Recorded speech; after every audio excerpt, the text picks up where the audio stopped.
Fiveish Fangirls, I love you, and I'm one of the Fiveish. In fact, I'm the biggest one of the Fiveish. I am the Sixth Doctor Colin Baker, and I wish you all well. Have fun.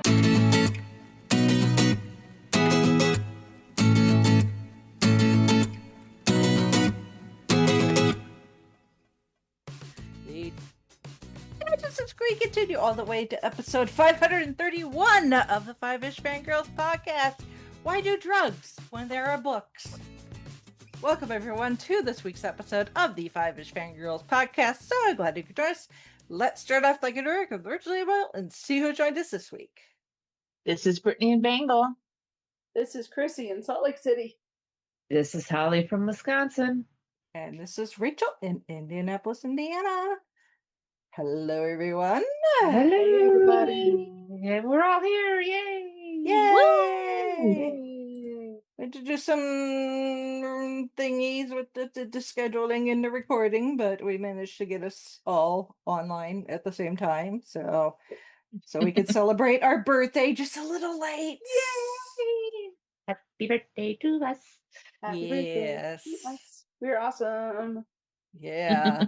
So. Yeah. We are now tweenagers. 12, no, not quite. We're almost teenagers. Oh, teenagers, so. Yes. We're tweenies. We're tweens. We're that grumpy middle ground where it's like, I'm not a little kid anymore, but it's like, but you're not a teenager yet. So. Yeah. Yep, exactly. We're 12. Yep. Which is still wild. Yes. Right? Yeah. 12 years, 500, there will be 531 episodes. Yeah.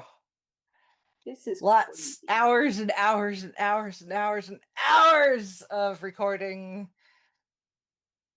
and social media. Kind of curious of pictures, like actually how many hours of our podcast there is.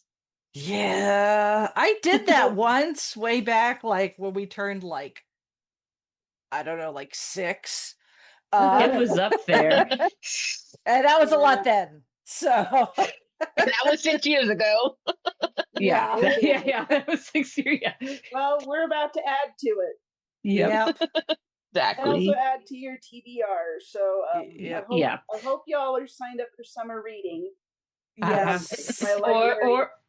Or if you need to finish your book goal for the year, we've got recommendations that should clear up some spaces. Yeah. Well, we'll get to that momentarily. We do have a little bit of news. First off, us Whovians. Some of us have been here before. Yep. Mm-hmm. Others not so much. But are aware that this is a thing that has happened before, and the fandom survived, the show survived, it came back. But yes, Doctor Who is headed back into the wilderness years for an undetermined amount of time. They have announced that there's not going to be a Christmas special, any sort of holiday special this year. Of course, we know Doctor Who, as far as what exists with New Who, is moving to AMC for streaming. But as far as New Who is concerned, we have no idea when it's coming back. Russell T Davies is left as showrunner. Yep. And we're all just sitting here going, well, at least there's Big Finish. And that purchase tender thing that got mentioned in the BBC thing, that means that the BBC is not doing the producing as itself, so they are looking for a production company, and then once they get the production company with the bids and pitches, then that means showrunner and then cast, in case anyone was wondering. So they're like starting from very beginning scratch, because just like reading some of these articles and some of the commentary I've seen, it's like, the BBC cannot afford to do this anymore, and they're also having a really hard time finding somebody who even wants to do the project. So it's gonna be a hot minute, friends. So, Yep. So go back and listen to your Big Finish backlog, whatever you, or you know, I've been meaning to sit Alex down and like, I think he would enjoy it. He's kind of getting into like some like silly, creepy sort of YouTube stuff, and I'm like, I bet you he could do Doctor Who now. Oh yeah, I mean, you could cherry pick episodes. You could cherry pick episodes for him. Yes. So So I will. I'm thinking I might. It's been one of those things. Like, are they ready? Are they? Should we do this? I don't know, but I think so. So we're gonna find. I mean, the Flizzine might not be a bad starting point, or Sarah Jane Adventures. So yeah, he could definitely do Sarah Jane. And Lottie could do Sarah Jane Adventures, I'm sure. Mm-hmm. We'd love that. But yeah, we just got to figure out when are we going to sit down and do it. Mm-hmm. Yeah. So that's where I'm at with it. Is like, well, might as well. Yeah. Here we go. Yeah. And other commentary I've heard is just like, okay, when we do come back, it's just like they're just like I've heard some people say, like, don't ignore all the stuff that we've had to do a fresh reboot. Do a reboot, but still keep 9 all the canon from 9 through Shudigatwa there, but start fresh.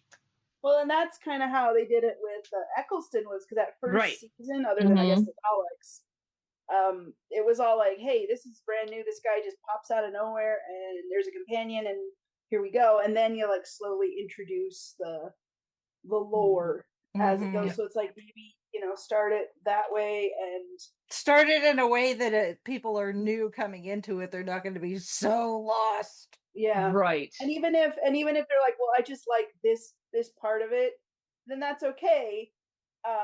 If you want to go back and dive into kind of like what I did when I first started, I was like, then I will go back and look. But then there's some people just like, nah, I just like the new stuff, and that's totally fine. Right. Totally okay. And there's even been discussions like, for a showrunner, should a showrunner be so in depth with Doctor Who lore like Russell and Chibnall and Moffat, or should we get somebody who's willing to learn? And I'm kind of thinking maybe it's quasi fan, but also willing to learn. I am merely hoping for somebody who is like respects the spirit of it. Still wants to do, still has their own ideas. Yep. But that respect for the spirit of it has to come first. That's like we've seen it with a lot of different franchises over the years, the decades, or whatever. Is when you get somebody in there who's like, well, I'm just gonna do my own thing, but I'm gonna slap this logo on it to get people's attention, but totally not do the right thing at all. Well, then you might as well have just not even bothered. And you probably exactly than if you just left it alone. So I feel like get somebody who's respectful of it. Maybe if they know enough about it, great. If they're a big fan, sure. But first and foremost, you're going to respect what this means to people, and I feel like that needs to come first. Otherwise, you're at a non-starter. You're already gonna tank your effort. So I think this will be all right. This will be good. Let them get their feet back under them. Give it some time and start fresh. Anyway, there's that. Then I guess next up over in the news, your neck of the woods. Your neck of the woods, Chrissy. Now this is I brought this up because I saw it on FanX's page. So if people are unaware, and this is local to me. So basically, the convention center in Salt Lake City, where FanX is held, they're going to be closing after this year for a big renovation. So here's the deal. So downtown Salt Lake, there's like been all kinds of, they're like revamping it. I kind of feel like this is happening in a lot of cities where like your downtown area is getting just older. You got to do a few things to it to keep it, like we said, fresh and new and whatever. Well, also, so we got a hockey team. Go Mammoth. Woohoo. We made the playoffs. And yeah, we lost. Yes, they did. Nice. Or, we lost to the Knights, whatever. But they're playing in the old Delta Center, which is like, it was open in 91. I remember when it was brand new. I was like a kid. But it needs to be, and it's doing fine. But it needs, they're doing some renovations there, and they're also like wanting to get an MLB team. I think they're trying to get either an expansion or some other team to move here. That is the same ownership group that owns the Mammoth and the Jazz, and they're trying to get a baseball team as well. So they're wanting to rebuild or renovate downtown. Well, that includes the Salt Palace, and so they're doing this big renovation thing. Well, that displaces FanX, and honestly, because they've done improvements to the Salt Palace, they added a hotel to it, but they also it just needs some TLC, frankly, and they're trying to build it up to this area so it can like have this sports complex sort of thing. Problem is that convention center is the biggest one in the state, because dirty little secret about Utah is we call it the Wasatch Front, which is like the Salt Lake metro area, basically. And that's where all the big population centers are, from like Ogden down through Provo. And then outside of that, other than on southern Utah, like St. George area, there's nothing. It's all a rural state. I grew up in the rural areas. So it's all like small towns and that sort of thing. So Salt Lake is it, pretty much. So we have the Salt Palace, which is huge, but it's going to be out of commission for 3 years. So now FanX is going to have to move to the Mountain America Expo Center, which is in Sandy, which is like on the south end of the valley. Anyway, if you know Salt Lake geography, whatever.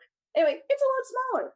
So they're going to have to adjust, obviously, and do some smaller events. So I guess probably sell fewer tickets, maybe not have quite as many big headline people. So, I mean, they've already said that they're going to, originally, okay, so when Salt Lake they first started Salt Lake Comic-Con, it was originally going to be at the Expo Center. And then it just ballooned out of control and they had to move it to the Salt Palace. And even then they sort of outgrew the Salt Palace, but then they managed to make it work. So this is going to be interesting. I'm glad that we're still going to be able to do FanX, even just at a smaller scale of it. So, I mean, they've done the splitting it up into two conventions before when it was Comic-Con and FanX were two different things. But now we're just going to do FanX twice a year and we'll see how it goes. So they're going to have to be kind of more judicious in how they schedule guests, have all those things happen. So it's a good thing. It's just going to be a little bit of a pain between now and then. And the other problem is, now I'm trying to think, because we have our light rail is, no, not light rail, whatever it is, tracks, our train that goes up and down the valley and all over. I think, because there has to be a track station nearby, but it's not like right at the Expo Center is what I'm saying. So transportation is going to be interesting, to say the least. Because the Expo Center has a big parking lot. The movie theater is right next door, although they'll probably be like, no, we're not going to let you park here. Also, the soccer stadium is across the street, so they could do something there too. So I'm just going to be like, okay, this is going to be interesting. So anyway, FanX, big news. Stuff is happening, and anyway, but the construction is going to start next spring of 27 and be finished by 2031, which is weird to say that is going to be a year that is coming up soon. Yeah. I'm like, what the heck? What do you mean 2030 something? 2030? Yeah. I'm like, what the crap? Yeah. Anyway, so here we are. So anyway, that's FanX. We're just gonna see. And I mean, I'm not upset about it. I mean, I go down. When I do go downtown, I don't go downtown very often because I hate it. I hate driving downtown, or even just being around there. But I mean, there's some fun stuff. But there are some parts of it that are like, man, this is just kind of old. And I know there was talk about tearing down a Bravenel Hall, which is where the Utah Symphony performs. But also, I'm like, oh, don't do that because that's like historic and has So I'm like, I'm hoping they can save that. I mean, even John Williams came out several years ago. It's like, wait a minute, I recorded the score for the 2002 Olympics there. and it's historic and all of a sudden I was like, oh, thank you, John Williams. Yeah. But at the same time, I'm like, yeah, you gotta do you gotta upkeep and kind of give it some attention, not just let it rot. Blessing and curse when it comes to historic Yes. buildings. So yeah, Right. the school where I work, we're getting ready to do a big renovation / expansion for the wing of the building where the auditorium and our sporting stuff is, but our sports like stadium, whatever, wing is considered an historic building, so they can't do anything to it, even though it desperately needs some updating. So I was so Jared, this was so funny. Speaking of like historic buildings and renovations, Jared was like, "Oh my gosh, I heard the Chicago Bears are moving to Indiana," and I'm laughing because this has been this whole Soldier Field thing has just been if you follow football and you hear about these things, I'm like, it's like, yeah, it's just been this whole big saga, and like they renovated Soldier Field and it looks terrible, and it like lost its historic. I think it lost like its historic whatever that is, like it's a historic building and you can't because they changed it too much, and now like it's still a mess, and now they're moving over to Indiana, and I'm just like, that's hilarious.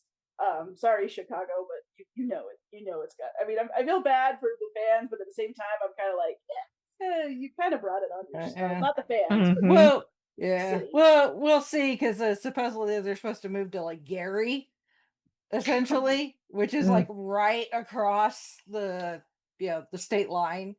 Yeah. You can practically spit on Chicago if you're in the Gary Hammond area.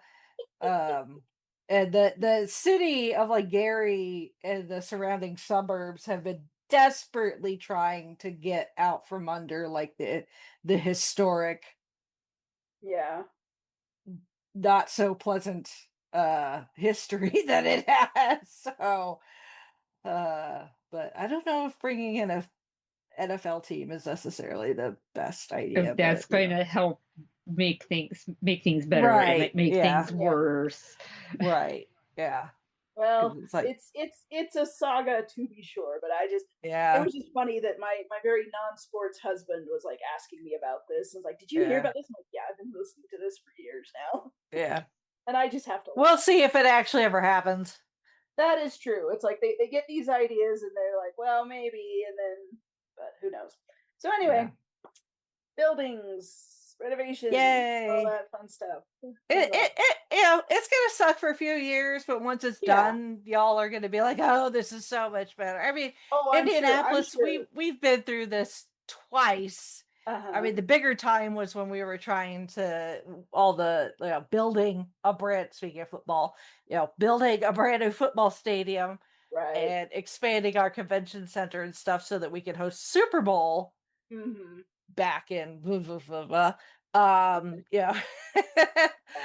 and like when they built the Delta Center back in the 90s, it was like, oh my gosh, we actually, because the old Salt Palace is where they used to play basketball. They tore that down, and like the new Salt Palace is the convention center, and then they built the Delta Center. Well, now that's getting older, but that they built that so like they could have like NBA All Star and like actually so that the Jazz could actually have a place. And now it's like realizing how much older that building is, and they are renovating it so they can play hockey there and still like have it dual use hockey and basketball, which I think they figured out a good way to do it, like do it in phases so it doesn't interrupt the sports stuff. But yeah, I mean that the fact that we can renovate our buildings and renovate and then still kind of keep it up and not have to tear down and build a whole new thing is actually pretty cool. So because I look around, I'm like, yeah, there's places in the Salt Lake Valley that they could build, like the whole west side of the valley. Like they just our minor league baseball team, they just built a brand new ballpark further away from the downtown area. It's called the Daybreak suburb. But at the same time, I'm like, I don't think you want your sports, all your sports stuff to be out there. Anyway, but also we're like we our valley is. I mean, it's big, but we've got mountains all over us. So if we want to expand, we kind of have to be smart about it. Yeah. It's like you run into these great big old mountains pretty quick. Yeah.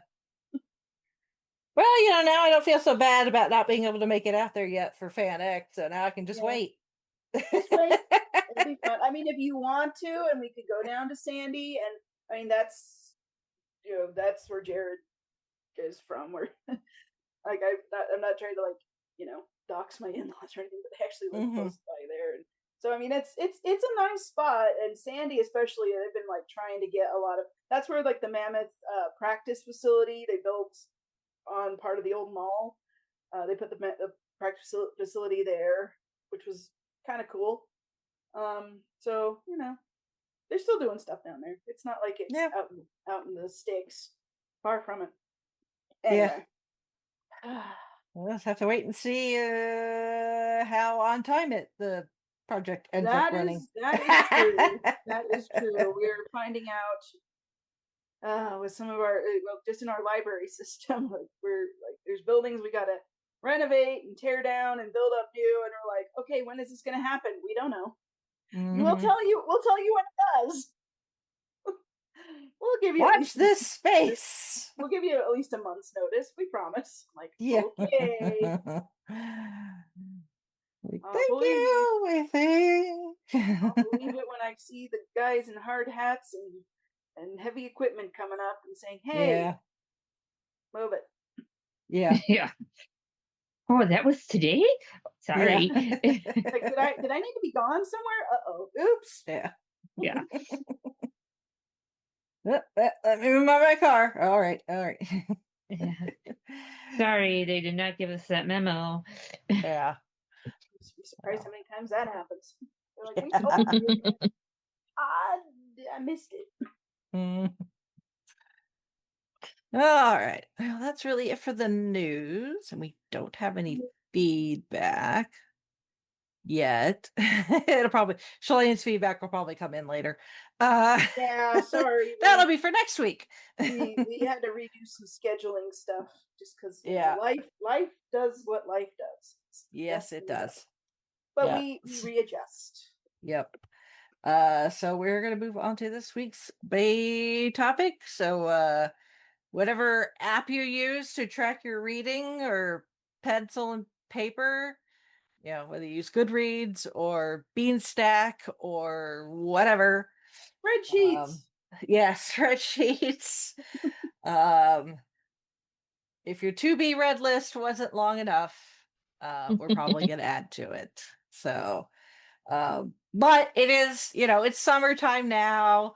Kids are out of school. So you got your summer reading programs, which are very common with your local library systems and things like that. Pizza Hut's Book It program still technically does exist. It's an app now. So unfortunately, it's only through pre-K through 6th grade. So unfortunately we're a bit too old for that, but that's okay. They still like to throw us a nostalgic bone every now and then on their social medias. Of the days of being able to read so many and get a free personal pan pizza. So yeah, I thought it'd be fun as as our kind of our birthday thing was to kind of get back to our roots, which is something that we all have in common, and that is our love of books. It is the OG fandom. It is. And pretty much the odds are, if you have an IP that you love, odds are there's probably some sort of book, comic book, manga, something like that for you to consume. Yep. So, I have more than one shelf on one of my bookshelves that's nothing but Doctor Who related. So As do just we all. Yeah, Mhm. so we're going to go over some of our recent reads, which I had to update actually because I finished, started and finished stuff since we started the list, the notes. And I spent 5 hours yesterday, not including the 45-minute commute to and back from Lebanon, Indiana for the annual Hatchet Book Group warehouse sale. Oh, nice. So yeah, this is they have a distribution center. They're big book distributor.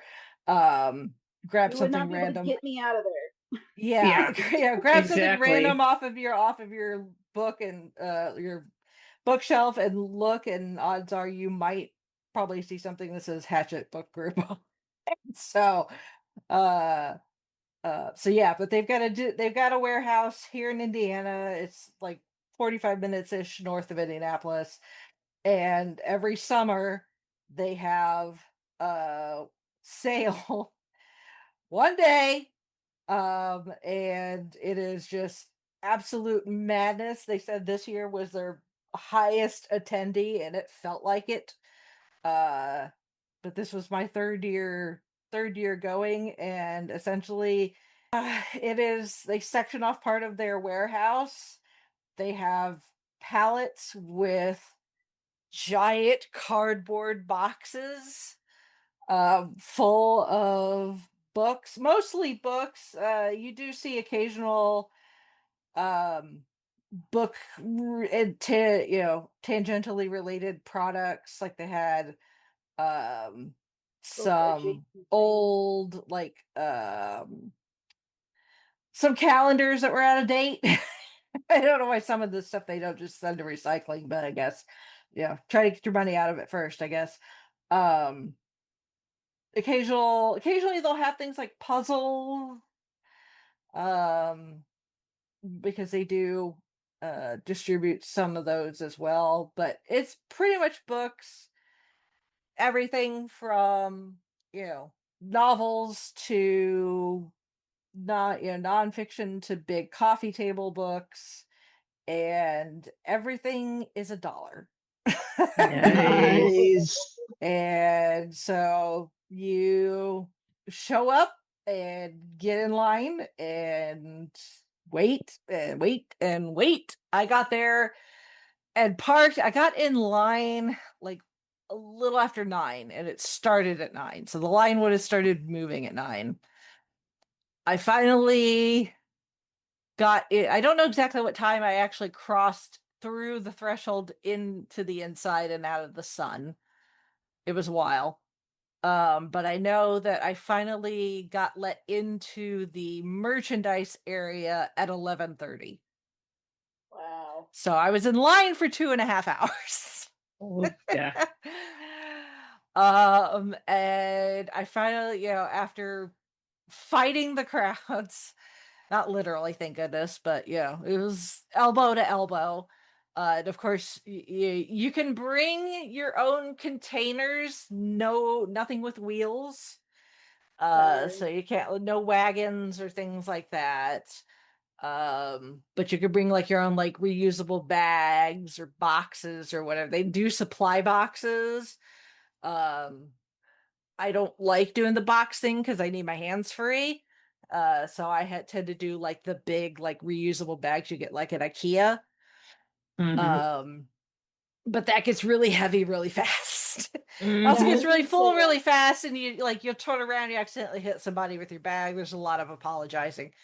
We're all Midwesterners, so we accidentally run at each other. We're like, oh, sorry, Uh but yeah, I got let loose into the merchandise area at about 11:30.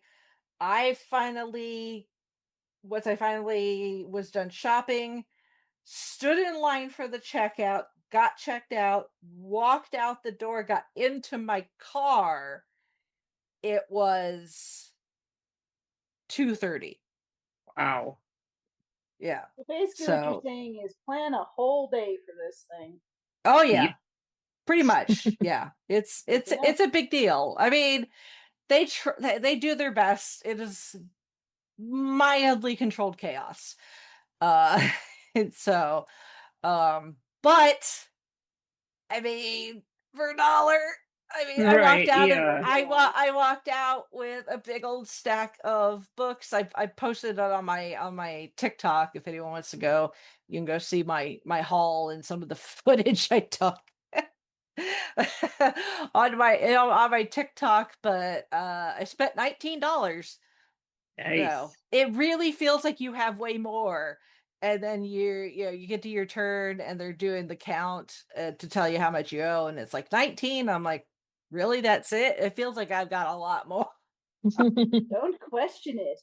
Yeah, I know. But still, it was like, whoo, $19. Sweet. Yeah. So yeah, I have which means I have 19 new books. Well, technically I have 18 new books because one of them is actually a gift. So 18 new to me, 19 total. There you go. So yeah, I could easily have just made that my to be read list. And again, we'd be here for like a week. But yeah, as Chrissy was saying, it's like it could be drugs. It could be drugs. It could be worse. It could be worse. Walking in, to a big old book sale like that, essentially with like, $20 bill in your pocket, and you walk out with change and you got a shit ton of new books, goes a heck of a lot further than the bag of drugs.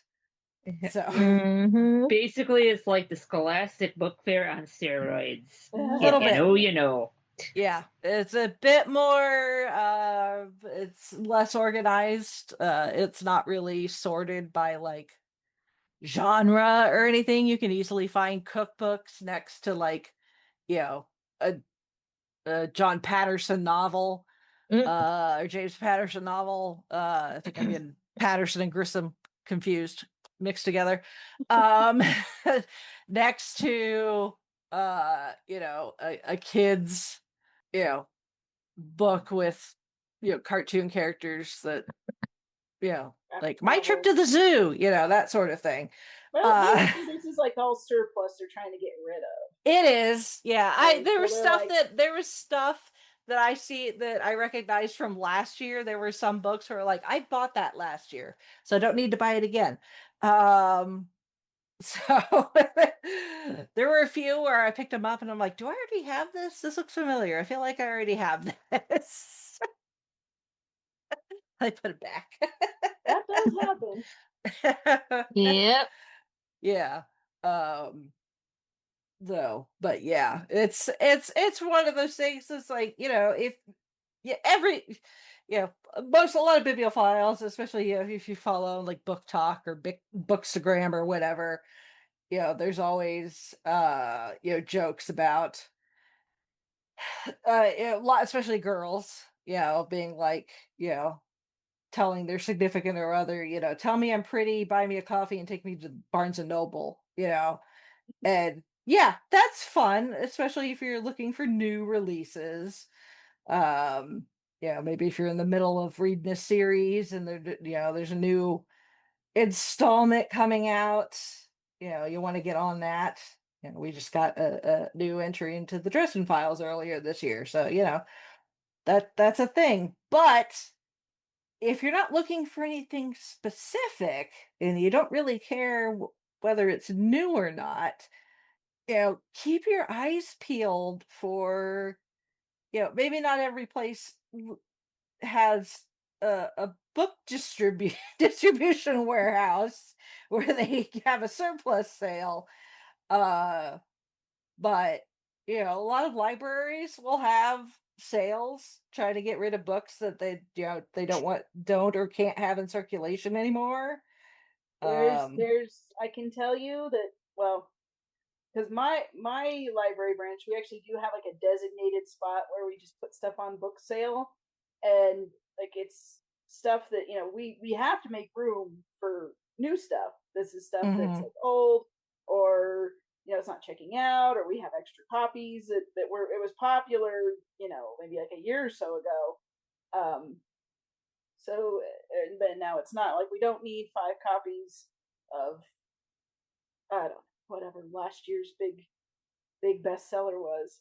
But then we pass the savings on to you. And doing that. So also another great place to look for great books that are probably in pretty good condition still. Thrifting. Go to your second hand, like, your Goodwill, Savers. Locally, we have the DI.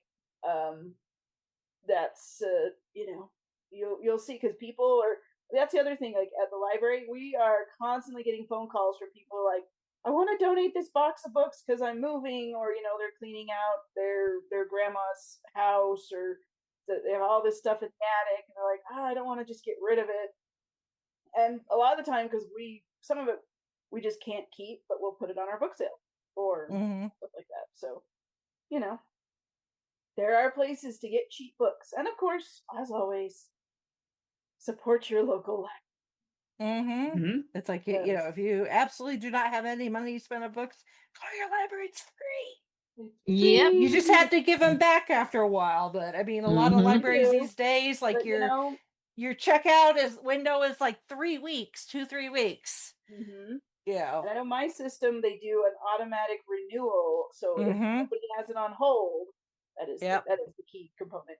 You can sometimes you get 1, 2, maybe even 3 renewals. I know after, because of the pandemic, a lot of libraries have gotten rid of their late fees. We did that with kids books, and go kids and teens. So anything that's cataloged as children's or young adult, that's no fees. You still have to bring it back, so if they get lost. Yeah. But if you find yourself just like can't quite get to the library on time, you're probably gonna be fine. Yeah. So, and the nice thing about the library is, like, maybe there's a book that you really want to read, but you're not sure, that you're like, oh, I want to try it. I don't know if this is something I'm gonna like. Well, you try it from the library, and then you decide, and then maybe you will find something you want to buy, or you try it and you're like, well, that sucked, I hated it. Well, you don't have to keep it. Been there, done that in both directions. I mean, that's what I was able to actually convey that story when I met Adam Savage a couple years ago at a convention, and I had him sign his book. He was like, thank you for buying the book. I'm like, yeah, I got it. I first borrowed it from the library and I loved it so much. And I desperately was like wanting to highlight stuff and write notes and stuff. Like, I don't own this copy. So I finished rating it, took it back to the library, and went and bought my own copy so I could write it. I still had the notes I'd written on notebook paper when I had the library copy, because I was like, I need to write this down. So I had those notes with him along with the book that, I'd marked up, and I showed him, and he was like showing his handler. He's like, look at all her notes. So yeah, you just never know. That's fun. So we better dive into this, because we got a lot. Yeah, we got a lot. Even though Brittany is going to sit back and take copious notes. Yeah. I've been a bad bookworm.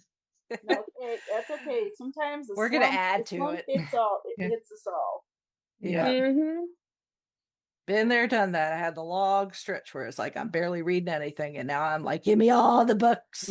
Yes. So, all right. Well, let's start with some of the stuff that we have read. I know personally my Goodreads goal for last year was I think 50. And I think I did 50 something, so I definitely met my goal. I know my reading challenge this year, my reading challenge for this year is 52 books, so essentially one a week, and I'm at 33. I'm 10 books ahead of schedule. There you go. Nice. You got this. Oh, I think coming at me this year's reading goal and then some, and it's only mid-June.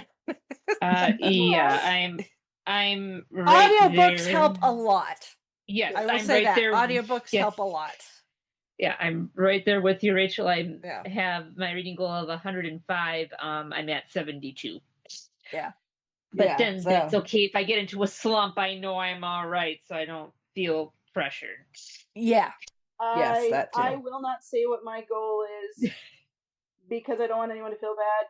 Also, I also count the picture books I read for story time because it still counts. It still counts. Everything. And I will say, there are some amazing picture books. Oh, there sure are. Oh yeah. Count the picture books. Yeah. Just because you think it's for little kids. There are I mean, one, you're a mom, so it's always good to know what is out there that you might want to read to your kids. And two, you work in a library with little, as a job's a librarian. So of course, it's technically part of your job. It is. It absolutely so of course, is. the reading challenge is going to be more than ours. You're getting paid to read. Yeah. Well, okay. I don't get paid to read. I have to clarify this because we've had this discussion. It's like, but I do. I can while I'm sitting on the desk, like look at because I'm also over the new picture books that come in. So I look over them, make sure everything's okay, and I also have to get ideas for story time, and I count those and I keep them on my Goodreads story graph, whatever. So I remember like, oh, when we do that theme again, I want to read that book. I can't do it now. Makes sense, yeah. So that's what it is. Yep. And you're getting paid to research reading. There we go. That is my job, is to research reading so I can tell people about the really cool books that I'm reading. And you know what? I would be doing that anyway in my spare time. Hence while we're doing this podcast episode. Yes. Yeah. So who wants to go first? Let's see. Because I mean I culled this way down. Obviously, reading 33 just since January to now is a lot. So I culled this. Thankfully, there were some that I was able to set aside, like the 3 book, the books I read for the Devil Wears Prada universe, which we talked about in the last episode. So I was able to discuss them there. So I was able to drop them from the list here. Yeah, there's some other books that I've read that I wanted to, but also they're related to potential topics that we might do for future episodes coming up. Wink, wink, nudge, nudge. So I'm not going to mention them so that when we get to that topic, I'm like, yes, I've read the book. This is how it compares. So, well, and me, I just sort of pick some of the stuff I've been like quietly obsessed with lately. I will go first because there is one. Sounds good. This is actually a reread that I just barely finished because I was excited to read the second book that just came out. Then I started reading the second book and I'm like, I know I'm excited for this and I know I love the first book, but I don't remember what happened. So I needed to read book 1 again. Oh, twist my arm. But this one, I just finished reading Shield of Sparrows by Devney Perry. And this is one of those fantasy romance sort of book talk thingies. And I'm going to say this, because when you talk about, we'll say romantasy, I don't love the name, but whatever, it's what people use. It is what it is. Yeah, you think like, oh, Sarah J. Maas, Rebecca Yarros, those ones. And like, yes, I haven't read all of Sarah J. Maas, but I've read a bunch of them. And they're fine. I'm not saying, and if they are and I'm going to say this is a caveat, because reading is subjective. And if you love them, they're like, you have, the best guy at coat of arms tattooed on your butt. Good for you. Onyx Storm drove me crazy, for a lot, and not for good reasons. But Shield of Sparrows has a lot of tropes that are popular in romantasy, but without the bullshit. And let me tell you what I mean by that. Without the characters making stupid decisions that make you want to toss the book across the room.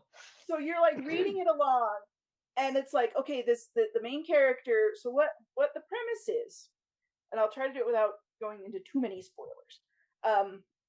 but there's this continent, fantasy continent, and the girl Odessa is princess of one of the countries on this continent. And she's like her father is the king, and her mother died.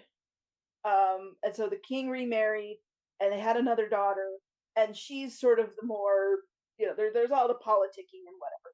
And the younger sister, she's the more favored one, I guess, because she's being raised to be the Sparrow. And the Sparrow is this princess who's promised in marriage to another kingdom. And there's this whole big tradition because they do this, like this whole treaty that helps protect the continent and makes them all have to be allied with each other. Otherwise, they're all going to have a war, kill each other. But then there's these monsters called the Crux that migrate every so many centuries or whatever, and when they migrate over this continent, they show up, everyone's gonna die unless you're like in a bunker somewhere. So, and they're coming up on the Crux migration, and Odessa's younger sister is gonna go get married to this prince because she's the Sparrow. Well, the prince shows up and he does some nonsense. So some loophole lawyer nonsense. Says, no, I don't want that sister, I want that one. And they're mad because that the younger sister was the one who was trained to be a spy, and Odessa was not. So all of these things that are supposed to be happening, she has no idea. So you would think, oh my gosh, like this idiot girl is just so stupid, and why? But no, but there's a reason for her to be completely in the dark and not told things. So one of my big kind of gripes about some of these books is that our main character is just too stupid to live, because why would you do that in this situation? Well, Odessa does it because she has not been told, and they are like purposely keeping her in the dark, even though she is trying to do things. So that's one example of it. Also, like the whole enemies to lovers. Well, it's not really enemies to lovers. It's more like I don't trust you to lovers. But it happens in a more believable way, in such a way that it's like, oh, we didn't just flick the switch because this is when the guide, the outline of fantasy romance says, oh, now you have to all, love each other after hating each other's guts for so many chapters. So like the slow burn works really well. And a lot of like the things that are not explained up until a certain point, it makes sense why they're not explained. So the mistakes that the things that I find in some of these other really popular series that I'm like, oh, why did you do that? Why is this popular? This drives me crazy. They are there in Shield of Sparrows, but they are also done a lot better. And there's a reason for the stupidity, because they're not being stupid. They are dealing with the situation that they are saddled with. And there's a lot of like magic, where like oaths are magic. So if you make a promise, make an oath to in certain contexts, like you just can't talk about things, or you just can't do certain things if you have made these oaths. Like this country or this continent, all these countries, all these kingdoms are bound by all these oaths that make it so they can't, like they are magically, physically unable to betray each other, even though they're trying to find ways to betray each other anyway. So it's got some of that political intrigue to it. There's a lot of like monsters and adventure, and there's mystery, and of course the romance is in there, and it's great. Love it. So I'm about to start Rites of the Starling, which is book 2 that came out a couple months ago, and I'm very excited, and it's gonna be fun. So I'll let you know how Rites of the Starling does for me. Although I have heard mostly positive reviews about it. Yay. No, I don't really know. I've kept away from spoilers, but no, the world building is great. The culture, like you have a feeling of like what these different cultures are, at least the main one that you're in. It reminds me a lot of Bridge Kingdom, which I loved. I think I talked about that one in the last time we talked about books. That's ringing some bells, I think. Some level of some really, really immersive level of world building. Like if I can be reading a book and you've got your world building as such where I'm like, I actually want to visit that place, until you realize, wait a minute, this is fiction. it doesn't actually exist. I'm like, but it's gotta, because this just makes sense. Mm-hmm. I swear there's this country is it must exist somewhere because it's just so well described. So yeah, Shield of Sparrows by Devney Perry. It's awesome. For book one's awesome. I'm gonna read book two soon. I just did a reread of it. Okay. Well, for me, the first series to mention, book 8 just came out beginning part of May. It is the Dungeon Crawler Carl series by Matt Dinneman. It's basically kind of like a lit RPG, and this guy named Carl happens to, the world just kind of goes bad news, and he tries to rescue his pet cat. Well, pet becomes his pet cat, and there's a whole story with this that I don't want to spoil.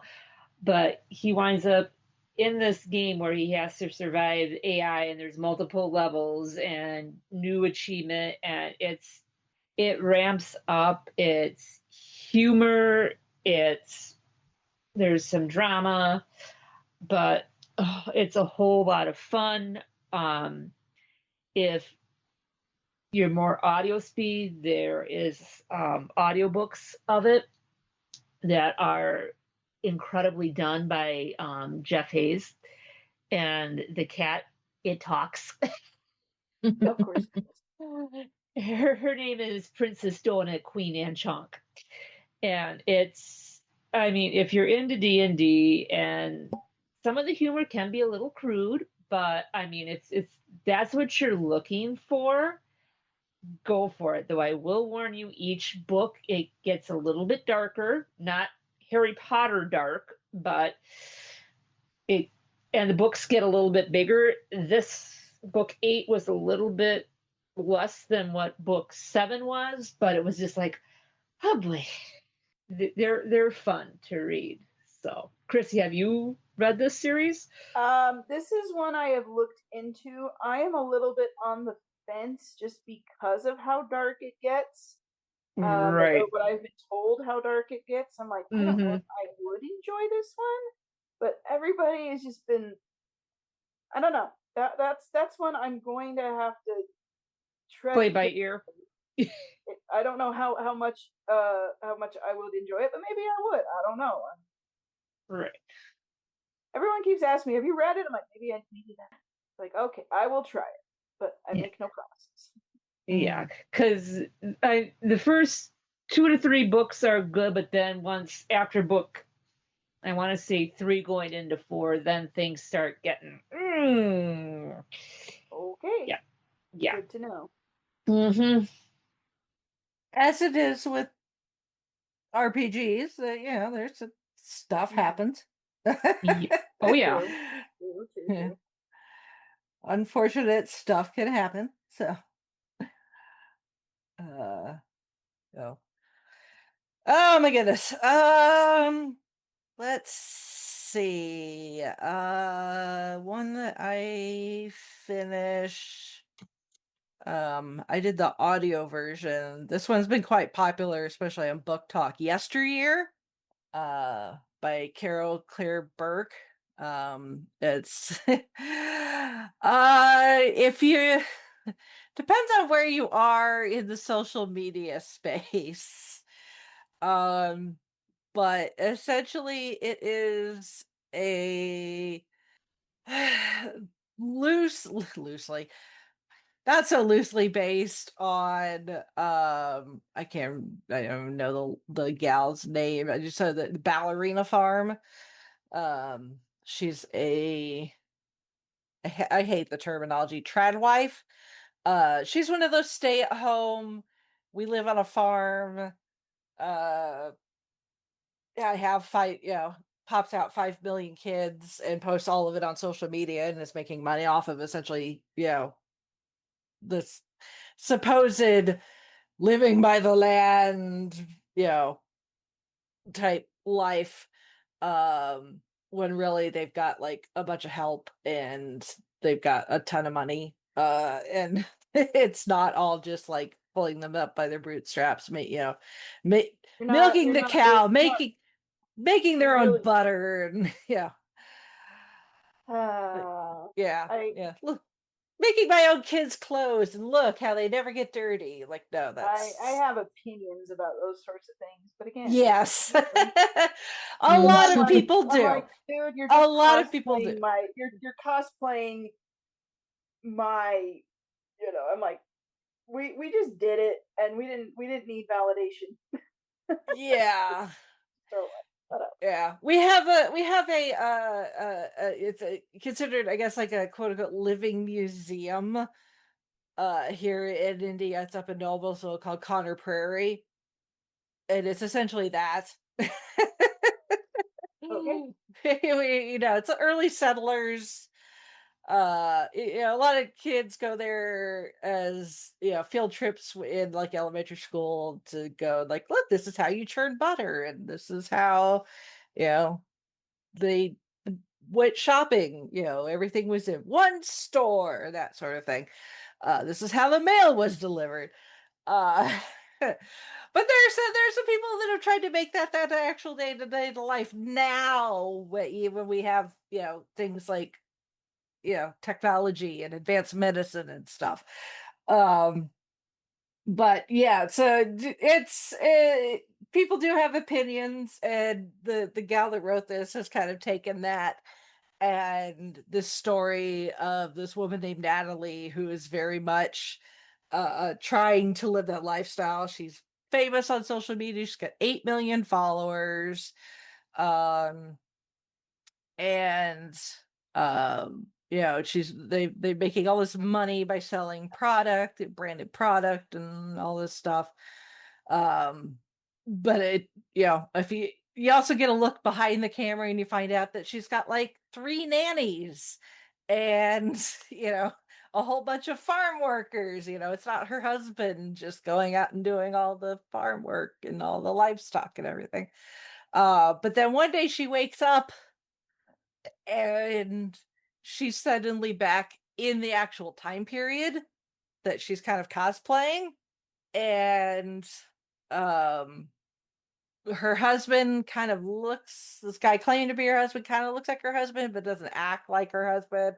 Some of the kids are the same, but with different names. But like the combination of kids is also slightly different, like the number of boys and girls and ages and stuff. So she's very confused, and she's figuring out how, it's like, how do I get back to the modern time? How do I survive this time period where it's like, oh, I actually do have to like churn my own butter and milk my own cows and things like that. So, and it bounces back and forth between like modern time, everything that led up to the time where she wakes up and is now back in like, the 1800s. And there's big mystery of like, how did she get here? What does all this mean? That sort of thing. And there's some twists and stuff that I'm like, yeah, I'm not gonna spoil anything because it is a fairly new release, so a lot of people are picking it up and reading it. It's creating quite the buzz online. So I'm not usually one to like jump on the hype train, but considering, like I said, I remember going to Connor Prairie as a kid in elementary school, and I'm familiar with the kind of women and families that portray that sort of lifestyle on social media, which again, I'm with you, Chrissy. I have opinions.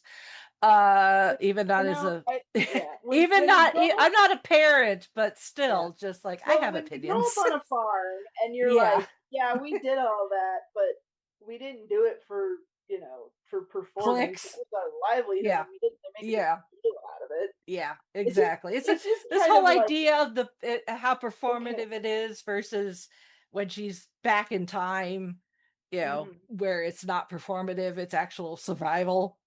Yeah. So we're like, yeah, mom canned her own peaches, but we also like went into town, got the case lot sales of like cans of peas and cans of like just because it's modern day doesn't mean we can't use it, but whatever. Mm-hmm. Yeah. So it was an interesting read. Yeah, but I mean, by the end of it, like Natalie, she is not a sympathetic character at all. Immediately from the very beginning, she absolutely lets you know who she is, and you're just like, I don't like you. You would have been that girl in high school that I would have been afraid of. uh very, very mean girl-esque. Uh so but yeah, I mean, like I said, I'm not usually one to jump on the hype train. But for whatever reason it kind of, I heard about it in a few places and kind of got stuck in my head, and it's kind of like when you have a song stuck in your head, it's like, okay, I gotta do something to get it out. I might as well read it. And the wait list, even for the audio version, the wait was, it was kind of long, but I still got it faster than the estimated wait time, so that's good, I guess. I mean, for fiction, it's not bad, but it definitely is kind of a very specific audience, I think, that would enjoy it. So I don't think it's necessarily something for everybody. It's not romance, it's not fantasy. I mean, kind of historical mystery, maybe ish, but not really a mystery, not like a Sherlock Holmes type mystery. It's more just like a how the hell did she end up here type mystery. And it gets explained at the end, so you're not left like going, wait, what? Mm-hmm. Anyway, that's something I've read recently. Circle back around. Sure. Well, from one maybe not for everybody to another, although in a very different way. This is another book talk thing. Although I'm not on TikTok, but I do like Bookstagram, I guess I should have. So I'm on Instagram and those kinds of things and watching them. But yes, I have gotten into this one is dark romance, and this one I've read the reviews, and I 110% understand why someone would not enjoy this book. I get it. That being said, and I know I just said about Dungeon Crawler Carl, but I was like, I haven't tried it because it's too dark and I'm a little weary of it. Well, I've just finished the Ruinous Love trilogy by Bryn Weaver, starting with Butcher and Blackbird. This is one. It's a dark rom-com where the main characters are serial killers. And yes, so kind of you meets romance. Pretty much. But yeah. So instead of meet cute, it's me cut. Murder? Meet cut, yeah. Meet stab? Well, okay. This is how I've described it to people, because I also I got the Fallout video game franchise. Okay. Post-apocalyptic wasteland, what have you. There is a lot of very dark humor in that video game, and it is dark humor that I did not think I would appreciate. But then I started getting into it and seeing what it's like, and I'm like, oh my gosh, I should not be laughing at this, but it is so funny. And it is so that's what this series is. And maybe, I mean, full disclosure, like I kind of started it earlier this year when my dad was having health problems, and it was I was going through some stuff, all right? We're just going to say that. And I'm like, just kind of unrelatedly, I'm like, you know what? I just need something different. I need something different because I'm going through it. So I picked up the audiobooks, and they are I get confused what dual narration versus duet narration. I think it's duet narration, where like there's the guy and the girl narrator, and the girl reads all the girl dialogue, and the guy reads all the guy dialogue. Anyway, so it's like they pass it off. So it's not like anyway. And it was really good. The audiobook was amazing. And there were times I was just busting out laughing at things I should not be laughing about. So while they are serial killers, but it's sort of like the Dexter thing where he goes after really bad serial killers. So it's like the vigilante version of it. And so in the first book, Butcher and Blackbird, the two leads, they make it a game. So they pinpoint, try to one up each other. Try to one up each other. So they every year they target a scumbag, and they're like, who's going to get to him first? And it's sort of like their annual, I can't remember what they call it, annual Butcher versus Blackbird thing. And like every year they meet up with each other, and then they go their separate ways. And then there's like in between each game event, there's just doing their own thing. And the guy Rowan, he actually owns a restaurant. He does not serve. This isn't a to serve man situation. But you know, he actually is a really good chef. But then Blackbird is Sloane, and she's in some kind of corporate medical thing. Anyway, so the murdery stuff is just sort of their side hustle.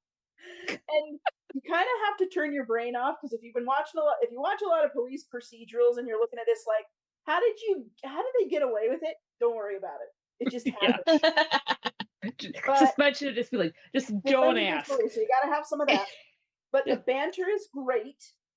The relationship stuff is great, and it's just like these sort of there's something wrong with these people.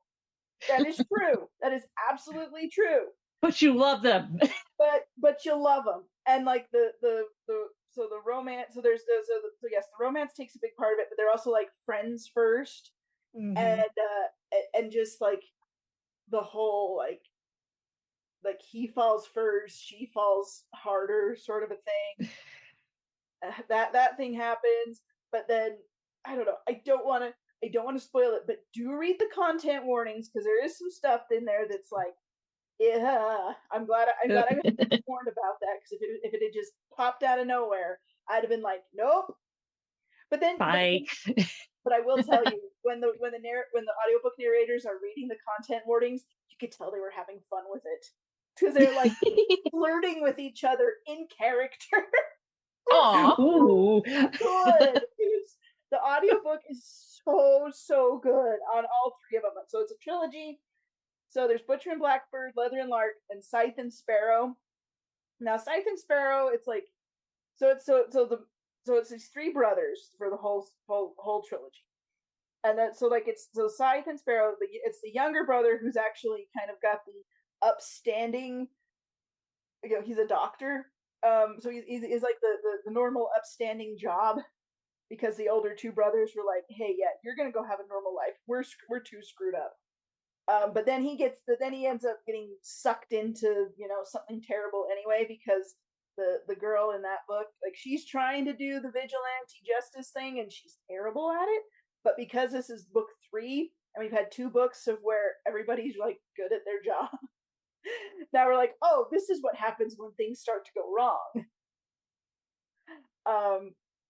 So yeah, it was just kind of, for me, it was like I was in a sort of mind frame where I'm like, I'm not doing well. I need something that's a little bit more off kilter, and this did it.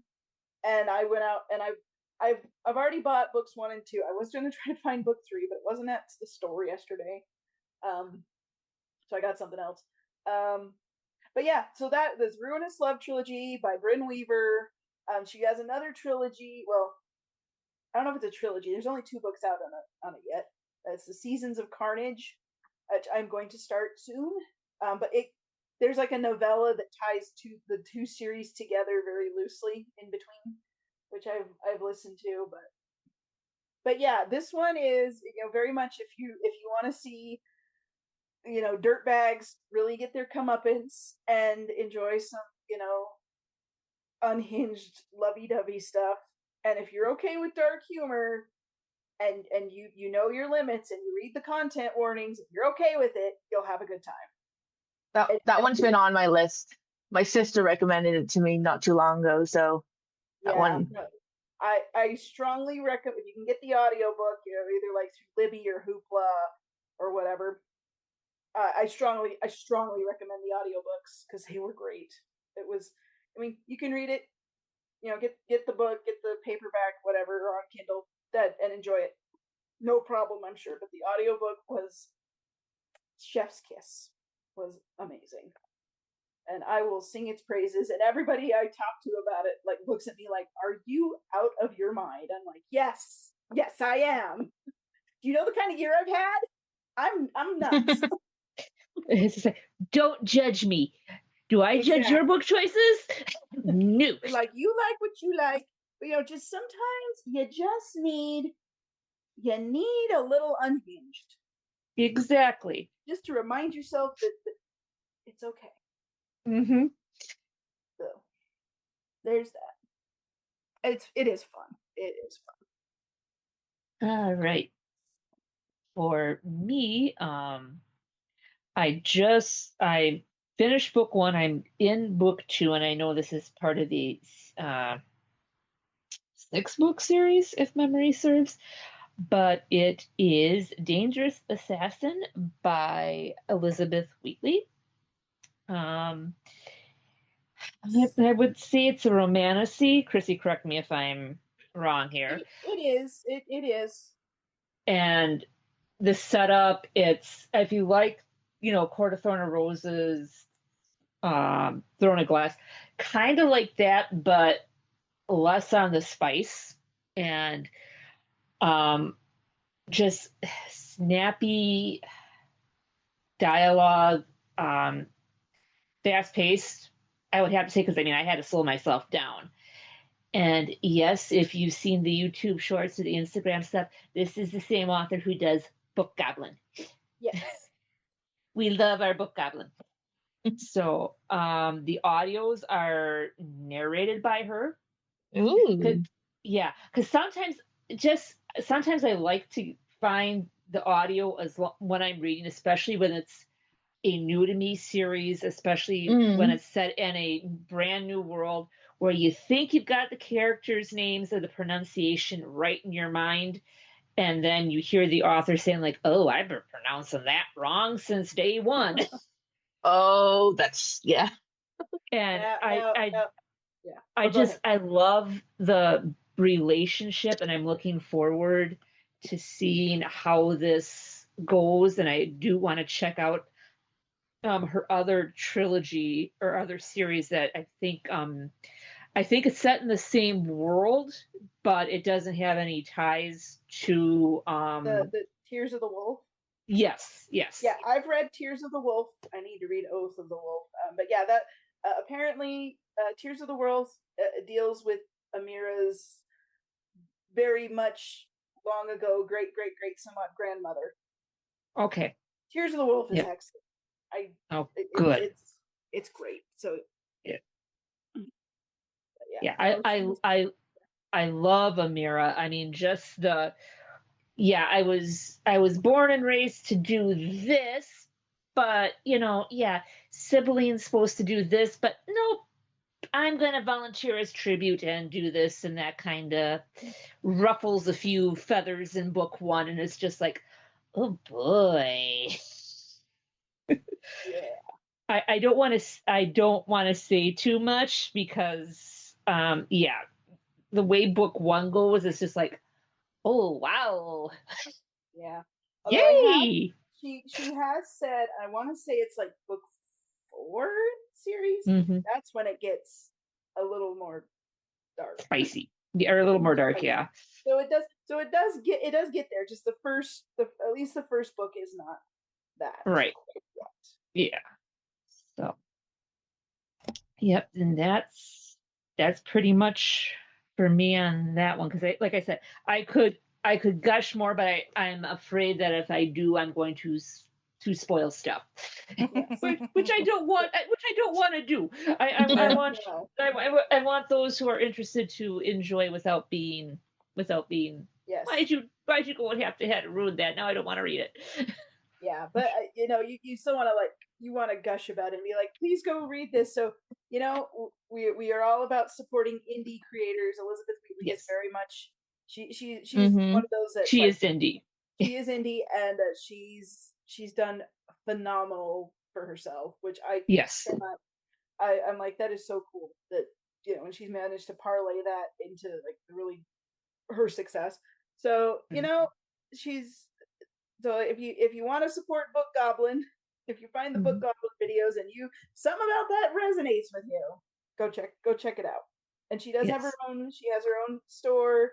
I know her stuff is also in Hoopla. I don't know if it's in Libby. I know I've found the audiobooks in Hoopla, which is a great way to support and that kind of thing. But it's nice when something you want to support is actually something that's really good. And not just I want to throw some money at it because I like her. Like, no, you're getting a good product too. So, yes, that's another one. I agree, Holly. Let's see. Well, one that, excuse me, I just finished in the last couple of days. Funnily enough, we were talking about this author in the chat and how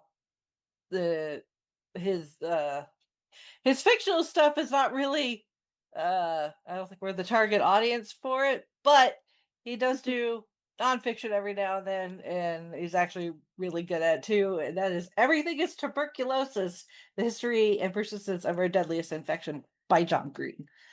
And he does read the audio version. So nice. If you've been watching Hank and John Green on YouTube, then John is a pretty good storyteller, and a good speaking voice. So, but yeah, was it him or his brother that did the brief history stuff on YouTube? Well, they both did. Oh, both did it. Okay. So yeah, their company, they still do, like little learning kind of cliff notes come to pseudo life about different topics. It's funny though hearing John talk about how he got involved in his fascination with TV, which is kind of by accident. But because he's an author, obviously well known YA author, Fault in Our Stars, all that fun stuff. And lives here in Indianapolis, actually, with his wife and two kids. His wife is an artist, and works in the art sector. But John, both Hank and John have those personalities where it's like they'll find something random interesting and suddenly they've latched onto it. Like, a dog with a toy and just won't let it go. In this case for John, it's tuberculosis. So so he's written this book about like the history, at least as far as they know, like the origins of the disease, how it's been handled throughout the entire planet, why even now in the year 20 whatever, that it's still an issue. And how it's not just like a third world country issue or whatever. It affects a lot of people, even now, of all economic levels and races and ages and countries and all sorts of things. So he does a really good job about talking about the science and the medicine of it, but also making it very human by talking about the various patients that he's met throughout the time that this started for him, including a boy named Henry, which is his son's name. So it's an awful disease. An absolutely awful disease. It sounds like an absolute horrific. Even if you survive it, you're changed forever. But if you're a fan of historical stories and stuff, you'll probably have read or seen something where somebody's got consumption or something like that. That's what it is. That was the fancy way of saying it without getting because medical. essentially what it did is it consumed the person to the point where they just kind of withered away. It just kind of takes over the body until the person is gone and all there's left is the infection. So it sounds kind of like well, if you're into science and medicine, this might be interesting, or if you're into, I don't know, deadly diseases or something, this might be. It's actually quite interesting. For it to be seemingly a random topic. And I think that's why John wrote it. It's just because this disease is more. I mean, it's right there in the title. Everything is tuberculosis. He even has a series of videos, I think, both on YouTube and on various social media platforms, where somebody will pick something they think is random, and John will find a way to connect it to tuberculosis. So, I mean, Ringo Starr had tuberculosis. That's why he was hospitalized as a kid. Oh, that's right. I completely forgot. Yeah. Yeah. So, is it a fun read? No, but John does a really good job of making it interesting, and especially if you listen to the audio version, because he's such a good storyteller and speaker. All right. So maybe you want to do maybe one more read, and then we'll go on to stuff we're currently reading. Sure. Well, I've got one. This one is Alona Andrews' new one, brand new. They if you don't know, Alona Andrews is the pen name of the husband and wife writing duo of Alona and Andrew Gordon. They wrote Kate Daniels series, The Hidden Legacy, a lot of other things. Very, very, very big into urban paranormal fantasy, that kind of stuff. Well, now they're getting into epic fantasy with This Kingdom Will Not Kill Me, but this book almost did. And I'm sure that joke has been told many a time, but I was very excited to hear that they were doing a new series. And it's so this one is very, very different than anything else that they've written, although I've enjoyed everything I've read by them. So this one it's a portal fantasy, and it's also I don't want to say a dig, but it's a little bit of a playful jabbing at certain epic fantasy authors who still haven't finished their dang books. Oh, gee, I wonder who that could be. Wink, wink, nudge, say no more. There's two that it could be, but I mean, it's in the. There's one that's more obvious than others, I think. Yes. Yeah. But anyway, so one that lives in my state and one that doesn't. Yeah. But yeah, because there's obviously been a lot of talk about that, but I have no doubt that Team Andrews is going to finish this series. Anyway, This Kingdom Will Not Kill Me. There's a lady named Maggie who wakes up naked, cold, filthy, nothing. That she has nothing on her, and she wakes up in this fantasy world of this series. Well, it's only 2 books because book 3 is never coming, as she establishes. But she's been reading these books faithfully for years, super fangirl. She is us, okay? Mm-hmm. And she wakes up in this horrible, horrible kingdom that she's been reading about all this time, and she recognizes places, she recognizes people, she recognizes where she is in the narrative, and so she knows all these things, and even stuff that she thinks how did I remember that detail? She remembers it. And she parlays her knowledge of this setting, of this, it's called the Kingdom of Relis, and she is like, she finds these characters like that she loved that died horribly in the book, and she tells them, she's like, I'm gonna rewrite this story. So like she's determined to, you know, stop the really terrible, awful things that are happening, like, you know, in Game of Thrones, in Westeros. It's not a happy place to be. This is sort of a Westeros send up. And she's like going to fix it all. And so she goes from being like naked in the gutter in chapter 1 to eventually she's like practically a lady. Actually, no, she is a lady because there's anyway, I don't want to spoil it. So it's just very fascinating in how an obsessive fangirl gets dropped in this realm, in this world, and just by her knowledge of the realm, finds friends, finds allies, you know, and impacts the story. Now, this is only book 1, and I mean, I was told when I started it that it ends on like the worst cliffhanger possible. Yes, it ends on a no, I don't want to say it's the worst cliffhanger ever. It's more the cliffhanger of, oh, this is book, that'll be book 2. So okay. Because we've read worse books with cliffhangers. yes, we have.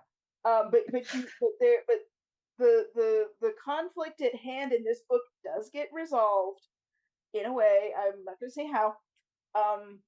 But you know, it sets up book 2. And you know, if you are familiar with Alona Andrews and sort of their tropes that they like, and their, you know, you can kind of see like, oh, that character is the Kate, that character's the Curran, that character is the crap, now I forgot Boy Wonder's name.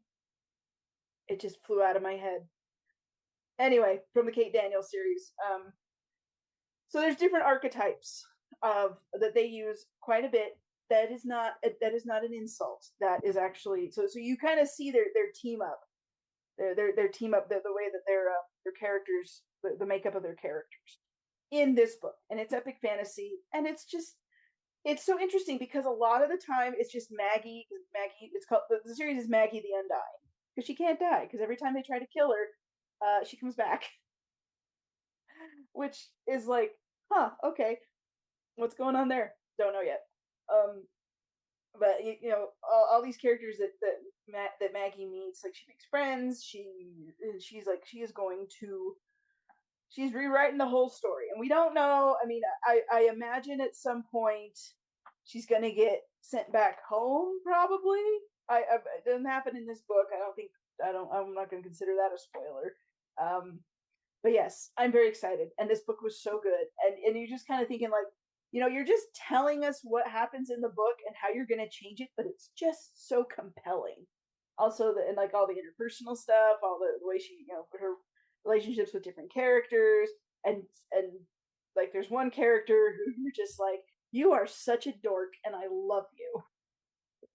But I'm just happy. I'm happy that there's a new Alona Andrews series, and it's just funny that they're poking fun at like George R.R. Martin and Patrick Rothfuss. Because it's like, and I don't think they're doing it maliciously, because they are very professional in what they do. Right. It's tongue in cheek. They also operate in these circles, and I'm just kind of like, oh my goodness, just love you. So anyway, that's This Kingdom Will Not Kill Me by Alona Andrews. It's amazing. If you like portal fantasy, if you like epic fantasy, if you're just really tired of waiting for some fantasy novelists to get off their lazy butts and do something with their series, then this might make you happy. And yes, I'm like holding up the book like anyone can see it. I have it in my hand. I'm like, yes, I have the book. And it's a pretty book. And if you're wondering why, you look at the cover and why it has like this eagle that has this really weird long neck, well, that gets explained in the book too. So don't worry about it. There's some really cool creatures that show up. But it's still a pretty book. I love the cover. All right. And my last read book is Red Shirts by John Scalzi. It is a you could say it's a spoof, but also a love letter to Star Trek. I mean, nods, Easter eggs. There's some stuff, your drama, your comedy. The audiobook version is narrated by Will Wheaton, and it was an absolute blast listening and reading it at the same time. This one I kind of went back and forth. It's like, ooh, okay, let me listen, and then it's like, okay, now I want to go back and listen to the audio again. So I enjoyed it. Not too much else I can say because I really don't want to spoil the premise as well, because there's a couple afterwards and epilogues that are in the book that are cool as well. Mm.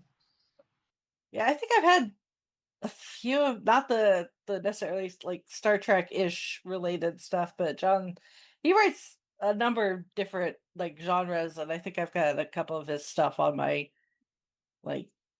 I might want to read this at some point. Starter Villain. He's been at Ington Junction before, so. Oh, cool. I was like, oh, he's gonna be. It was one of those where it's like, oh, I should maybe read one of his books before we're at the same convention together, and then I just never got around to it. I think I maybe passed him once, and that was about it. So, okay, so last one I'm going to mention, because of course I have way more than 3.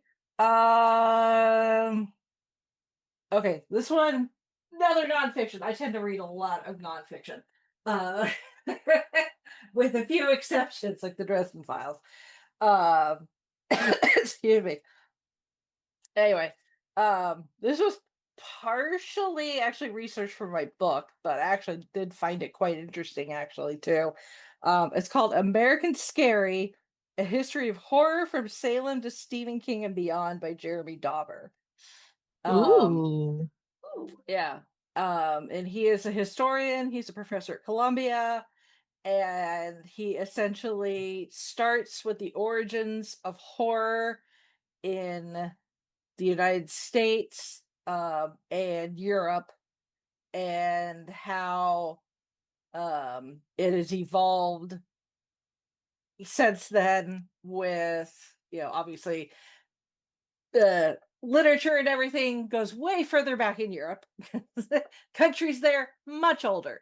Yep. So obviously, a lot of well-known horror and authors come from that side of the pond. We all know, we've talked about Mary Shelley recently, actually, among others. But then, of course, you have the colonizers that come over to the United States, bring some of that mythology and storytelling with them. Plus, you've got the indigenous people here that have their own mythology and storytelling, and how some of those kind of combine and cross over.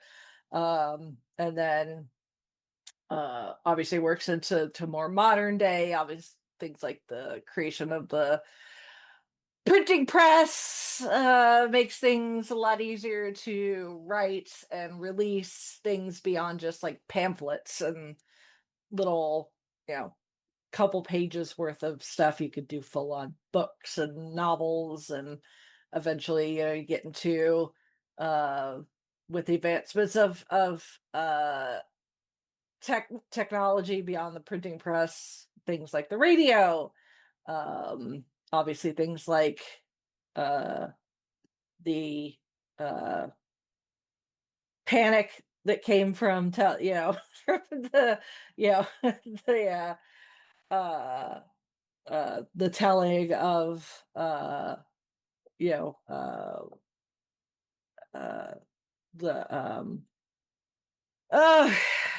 crap, the Orson Welles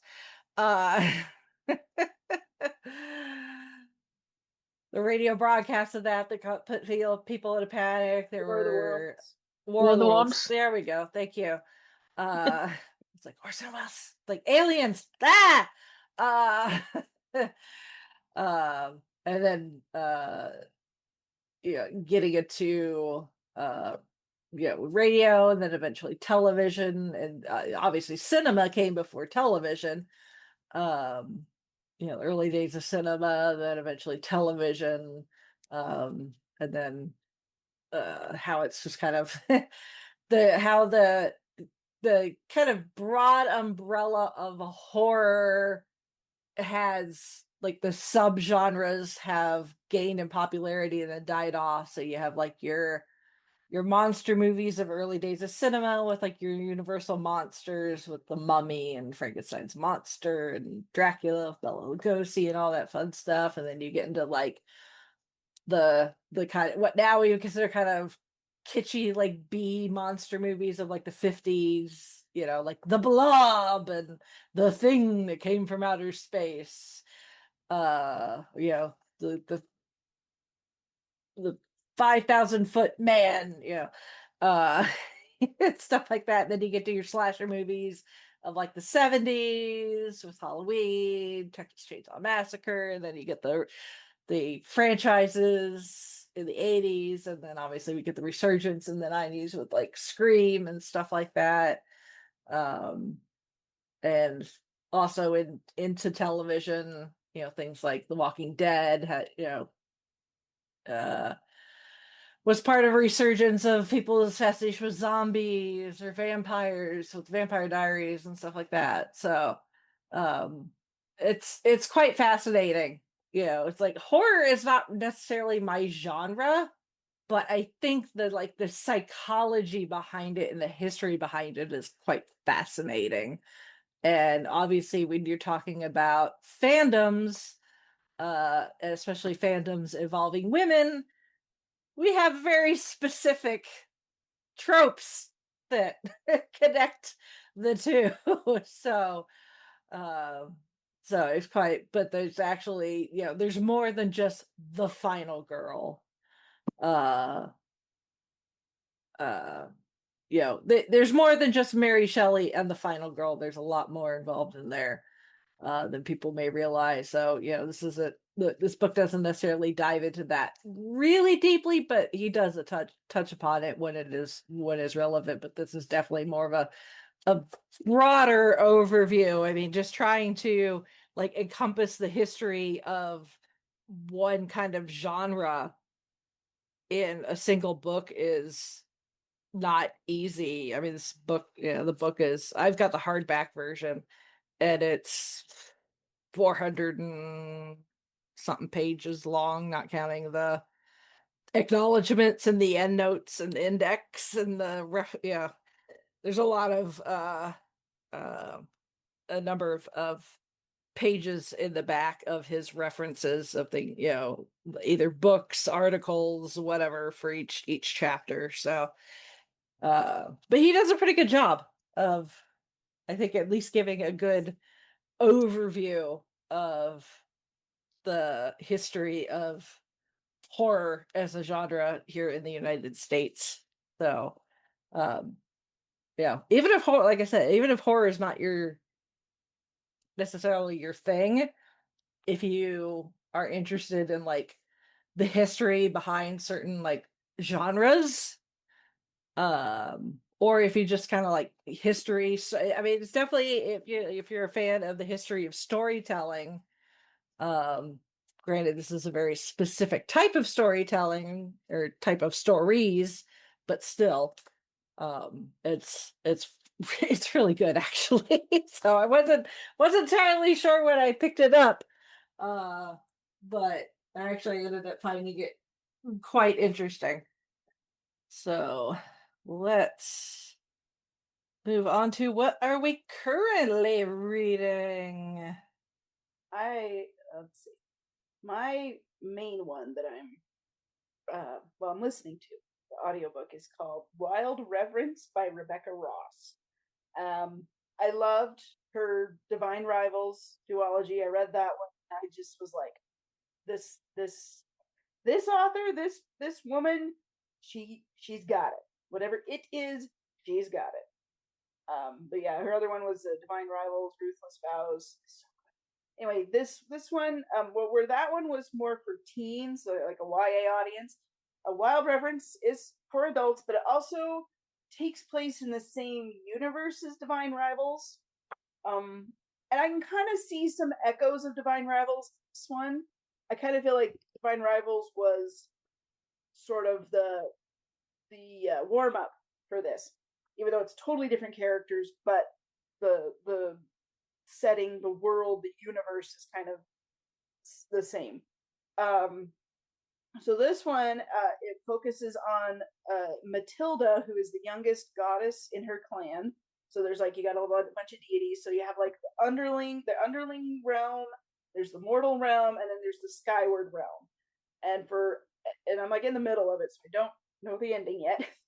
And it does take a while for it to get to the main sort of story, but the backstory is really important, because like it follows her from when she was born, growing up in the underling realm. Like her mother, she was born, she never knows who her father is because her mother never talks about him, because if she says his name, he will come looking for her, and she doesn't want that. But Matilda is like she's born, she is like it's decreed like what kind of goddess she's going to be, and she's the messenger, she's going to be the herald, so she'll be able to traverse all of the realms, which her mother is not happy about, but she's like very overprotective. But then Matilda can, through dream magic, she meets this young boy in the mortal realm, who they become friends when they're in their dreams. And it's just this very sort of like dreamy, lyrical type of a fantasy.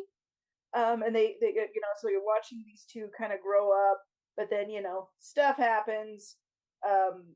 These gods are very, very, well, you read Greek, Roman, Norse mythology, kind of can understand what's coming, what's about to happen.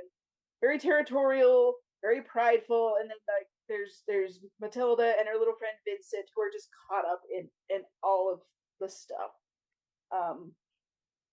But it's, I mean, it's not just like the plot of what's happening, and I'm like not quite halfway through it, but it's also like these relationships, not just the romance. And you can tell this is my thing. I romance stuff, like I gotta have it. It's just my thing. And I love it, no pun intended, but I do. It's one of those things that makes me happy. But if there's a fantasy component to it too, I am all for that. So yes, I am enjoying this whole the fantasy romance explosion here. So it's just there's some really good stuff. There's some that's not as great, but there's some amazing stuff here too. So if you kind of like that poetical, lyrical, sort of ethereal type of thing, and sometimes I have to be in the right mood for that, but this book is kind of delivering it for me so far.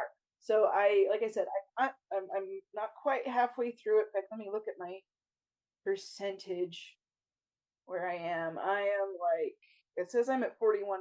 So a lot can happen in the next 59%, obviously, but I am enjoying it so far. I'm loving the characters. And what's funny is every once in a while, because it's very, they're very serious. There's not a lot of like joking humor, quippiness, but every once in a while there'll just be like this line from whatever character that I'm just like, I have to stop and I'm like, okay, that's actually funny, and I wasn't expecting it from this one. But it's very much got that sort of dreamy quality to it, and I am enjoying it. So yeah, if you did read Divine Rivals and Ruthless Vows, and you loved it, I think you would enjoy Wild Reverence. It's sort of it's not really a continuation, not really a sequel, but it does take place in this. Hello? Okay. Hello? Oh, okay. Okay. Okay, sorry. Wasn't sure. Let's see. For me, I am reading right now. It is book 3 in the Ruby Vaughn mystery series. I think I talked about this in one of our other currently in reading. And it is a continuation with Ruby Vaughn. This is by Jess Armstrong. And Ruby is now back at home, but she is now dealing with another murder mystery, excuse me, that has a little bit of an Egyptian spin to it.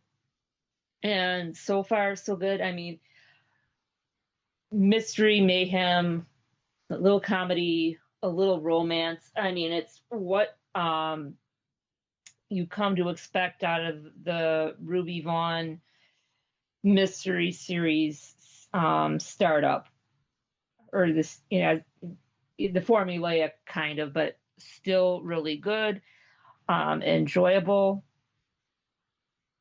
And that's all I can say. There is a book 4 that is going to be in the works, so I know that once this one's done, I've got one to be waiting in the wings whenever it gets published. So fun, easy, quickish read. I'm trying to take my time, otherwise I'm afraid that, finish through and when's the next one supposed to come out? The picture, the arguing, I'm waiting, fingernails on edge of windowsill gif. It's like, it's not that I don't want to finish the book, it's just I don't want to have to wait for more. Exactly. Yes. We're in the middle of it. Mm-hmm. All right. I'm actually only currently reading 2 things. One is an actual physical book, the other's an audio. I find if I try to consume more than that I get confused. The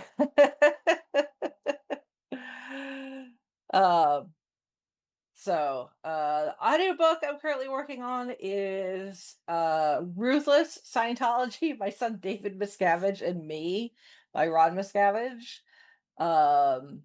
Who David Miscavige is the current chairman of the board and head of the Church of Scientology.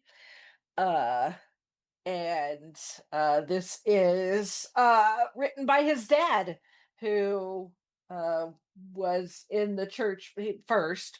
He and his wife joined early on, and then when they started having kids, the kids were raised in it, and eventually his dad left. But at the age of 16, actually, David dropped out of high school to go join Scientology and do nothing but Scientology full time for the rest of his life. And that's what he's been doing ever since. And became the head honcho in charge when L. Ron Hubbard passed away. So I'm very fascinated with cult-like groups, high control groups.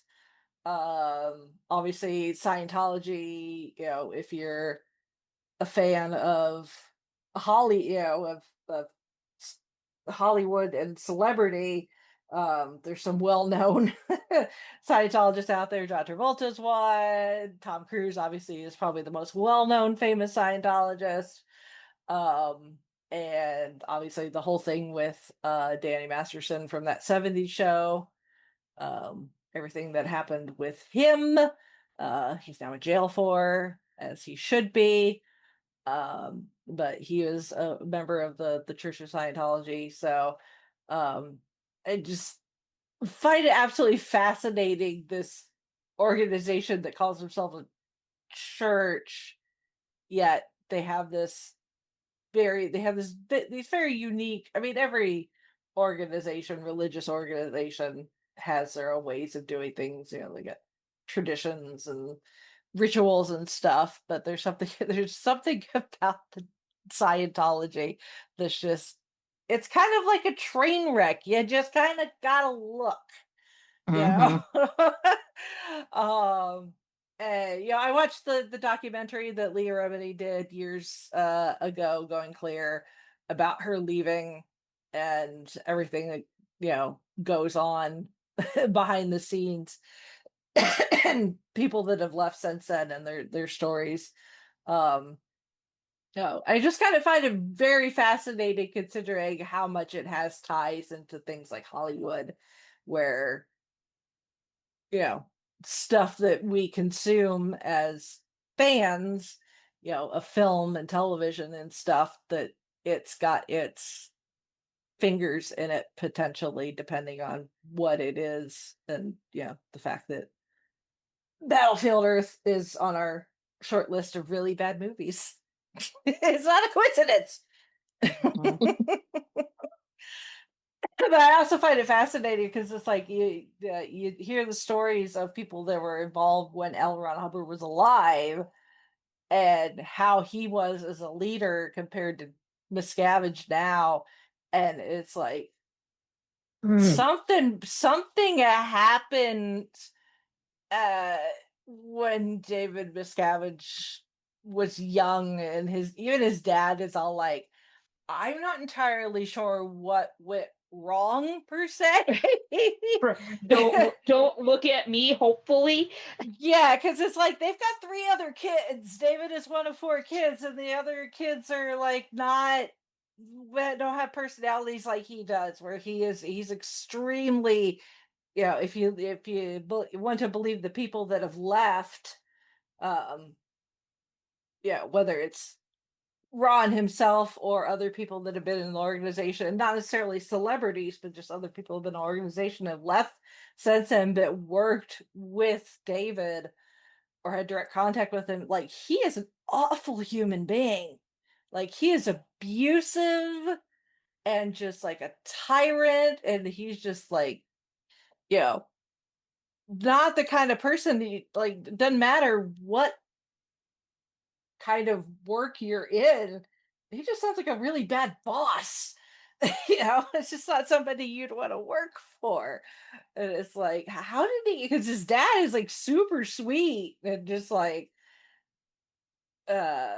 the rest of his siblings seem to be perfectly normal, but something happened to David Miscavige's brain at some point that turned him into who he is now. And it's just and the fact that he's at the tippy top of this organization that's got all this money and all this influence and everything, it's like, okay. And Tom Cruise insists on being part of this. Okay.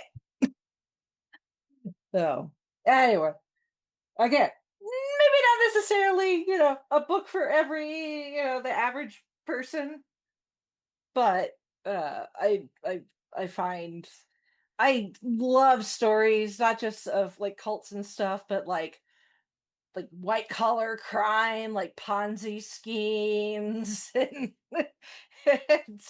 like bad business for some reason. That's just one of the, maybe that's why I also like courtroom dramas. In some cases, like, I just like the idea of people breaking the law and doing bad things, but not necessarily like the serial killer type aspect of things. Like, I know women are a large chunk of like true crime consumers, but it tends to be like My Favorite Murderer, that sort of type, the stuff you'd see on like Dateline. I'm not so much into like the murder and type stuff. I'm more into like the white collar type business type crime, the scams and the schemes and stuff like that. And this is kind of part of it. So that's the audio book I'm working on at the moment. You have anything else, Chrissy, or is that what you're kind of working on at the moment? That's what I'm working on at the moment. I'm actually, well, I'll say this, because I've gotten sucked into I don't remember if we talked about these last time, but the Goodreads reading challenge. Okay, so there's the Goodreads reading challenge where you set your goal for the year, how many you're gonna do, and then there's the achievements Yes. they have and the challenges. So I've been there's the shoot, where is it? Okay, the spring challenge where it goes from started in April till June. So I've been kind of working my way through those challenges where like they have certain categories, like here's a whole list of books, pick one of these in this category, and it counts. It's like read a book that's over 500 pages long. Yes, exactly. I actually did. I will brag on me for this one, because this one, yes, I've read it, but I read it somewhat recently, and I listened to the audio, but it's a big one. and I'm really proud of myself for having gotten through it. The Count of Monte Cristo by Alexander. Ah. Nice. That was on one of the Goodreads. It's called the Marathon Reader, and if you know anything, it's a chonker. It's a big one. Like the audiobook was 40 some odd hours long. Uh-huh. But I gotta tell you, even if you read that, even if you listen to it at like 1.25 or 1.5 speed, that's still a lot. That is. I'm very proud of myself because partway through I had to send it back. And I was like, well, here, Kindle Unlimited gives me access to this version of the audiobook. And like the first audiobook, which is read by John Lee, I'm going to up and down highly recommend that version of the audiobook because he read it in such a way that it's like I completely forgot how repetitive all of it, because it feels like everybody has to repeat the same dialogue like 2 or 3 times because that's just the way that it was written. But he made it sound like it was a performance, and the repetition was part of the story. Because when I had to go to another audiobook version, which was just sort of the Amazon, it wasn't read by AI. I don't think. I'm pretty sure there was a name by it, but that one was just not great because you felt every word. But then I got the John Lee one back again, finished it, and that one it felt like I was listening to someone tell me a very riveting story. Because Count of Monte Cristo is a riveting story. It is exciting. It is heartfelt. It is dangerous. It is so stinking good. I loved it. And I'm so glad that Goodreads had it on their challenge thing. Well, they had it on there twice this season because they had the Marathon Reader one, which is like read one of these long books. And the other one was, they called it Summer Reading. And basically the theme is books that are adapted into movies or shows. And PBS, they have their Count of Monte Cristo miniseries, just brand new this year, which I want to watch when I get a moment. But I love the movie from 2002 with Jim Caviezel. It's a great adaptation. Yes. Not particularly faithful, but it gets the gist in there. Because I'm like, if you made a perfectly 100% faithful mini-series or movie to this book, it would be like half our lifetimes. But it's great. So if kind of like Les Miserables, take out all the architecture stuff. Give us the actual story. Pretty much. I mean, there's a lot of like travelogue in the middle, but then it actually ends up being relevant somehow. Anyway, but no, Count of Monte Cristo. If you want to experience the book in some way, and you're like your wrists just get sore looking at how big that thing is, get the audiobook as read by John Lee. You will not regret it. It took me like 3 months to get through it, but I loved it. I had to take some breaks here and there and listen to some other things, but I finished it just like a couple weeks ago. So I'm like, even though I'm done reading it, I will count it as my quote unquote currently reading because I'm proud of myself for getting through that one. But I loved it. It was so fun. It was so good, and I enjoyed it. So that would be my other one. That I'm not that far removed from it, but it took me so long. I'm like, dang it, I want to brag about it. As you should. Do you have anything else you're working on, Holly?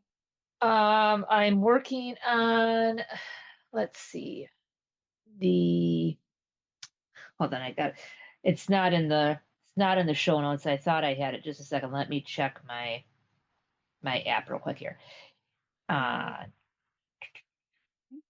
Please. This is the whole music. Do do do. The whole music. Do do do. Okay, I am on Empire of Storms, which is book 5 of Throne of Glass series. Midway through that one. Yep. Ooh. So stuff is starting to pick up, and there's certain characters that I just want to. Please don't. Why did you do that? Flamethrower. Oh.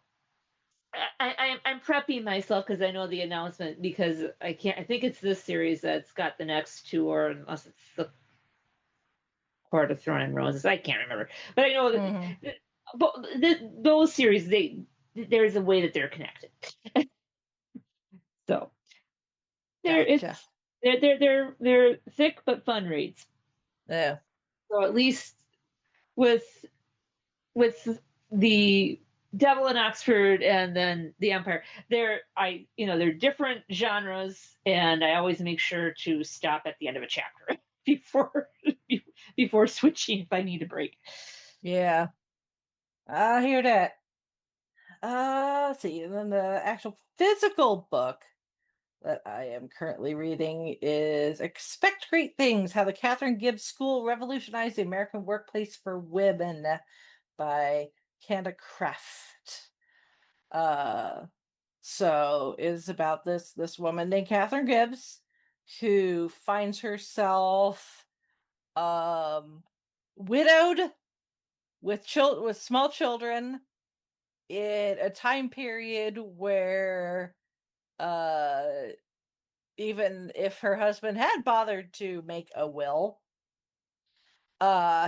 which he didn't, but even if he had, even as the wife and mother of his children, she would have gotten diddly squat. It would have gone to the closest adult male relative. So she needed to figure out ways to make a living, just buy all the stuff her kids needs without necessarily running off and just marrying the next guy that would be like, I'll put a roof over your head. So she creates this series of schools that kind of like a specialty trade school where it was a combination of teaching women things like typing, dictation, filing, a lot, the kind of jobs that women would only qualify for in the first place, being secretaries, executive assistants, that sort of thing. But also it's also that, but also kind of like a finishing school. So teaching them how to dress, proper hygiene, how to do their hair and makeup so that they look presentable, because a lot of these big business places, they want their secretaries to not just be able to type, but also look nice. So when a client comes in the door, she can greet them warmly, politely, know how to serve coffee, that sort of thing. So, I mean, it's very much of the time period, but it was not something that was necessarily being taught to women, because women weren't really meant to get an education. Even if they were working as a secretary, you may learn how to type somewhere, but you aren't necessarily meant to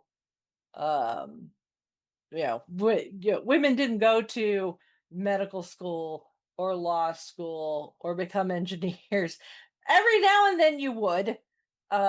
You get a woman that'd be like, hold on a second. But those were far and few between, and what Catherine Gibbs wanted to do was offer something to the women who didn't necessarily have those aspirations for one reason or another, but wanted to be able to be employable and make some money and not just have to rely on a husband or a wealthy father or whatever to keep a roof over their head and keep them fed. So I'm not super far into it yet. But I guess from so maybe not necessarily any of her graduates themselves went on to become anybody notable, but they would go on to work for notable people like Walt Disney, US presidents, heads of banks, ambassadors, the Duke and Duchess of Windsor, big names themselves that these ladies would go on to work for. People who, if they were going to hire somebody like that, they wanted someone good. So if you were a Gibbs girl, as they were known, you had a leg up when it came to employment once you finished your education at the Gibbs school. So I'm interested. I'm really interested to see where it goes and how she develops it. Because right now, where I am is she's not just starting out. She's started. She's got students, and she's doing her darndest to make sure that they get their money's worth as far as tuition, but at the same time, she's making sure to reinvest into it so that it can grow and become an experience, a place. Because you kind of treated it like college, where the girls, paid a tuition, they had dorms, but they weren't dorms, they were like, she tried to make it so that it felt more like you were staying in like a nice hotel or a spa, and your meals weren't served in like a cafeteria, but more like an actual like dining, a proper dining room, like you'd see at like a country club or something. So um she wanted something beyond just kind of like the stereotypical college experience, but also something that would stick with these girls for the rest of their lives. But yeah, where I am at right now, she's got schools in New York City and in Boston, and she's just bought some property to renovate so that she can expand, uh, to have even more space, because she's starting to get more and more more and more ladies enrolling. So that's what I'm currently working on. And this is going to be fun. Let's look at those to be read lists. Try to control yourself. Well, I limited myself to things that I am like, yeah, that they're in the very near future, and that I actually have, you know, I can get in my grasp fairly easily. There are some that I'm just kind of like, nah. Anyway, well, I put down three, and let's see. I will start with, well, no, let's go with this one. So the next Crowns of Nyaxia series is coming out in August, and it's by Carissa Broadbent. The book is The Lion and the Deathless Dark. So this one is, first off, I love Carissa Broadbent. Everyone should read Carissa Broadbent. She's amazing. Her War of Lost Hearts series is one of the best I've read in forever, and I will sing her praises till the end of time. So her other big main series is the one about basically vampires and vampire kingdoms and things like that. So there's been, let's see, a couple. So it's separated out into duologies, but there's going to be 6 books in the whole thing when all is said and done. So she's done. There's the Nightborn duet, the Shadowborn duet. Those are done. Now it is the Bloodborne duet is starting, and this one focuses on Septimus, who was sort of not not really the villain, but an antagonist over the last several books. And I'm like, okay, you're making him your main male character. Interesting choice. But I do have the e-arc. I'm on a NetGalley. Is lovely because I'm a librarian and I could get registered for that, so I can request books that are coming out soon and get early access to those copies.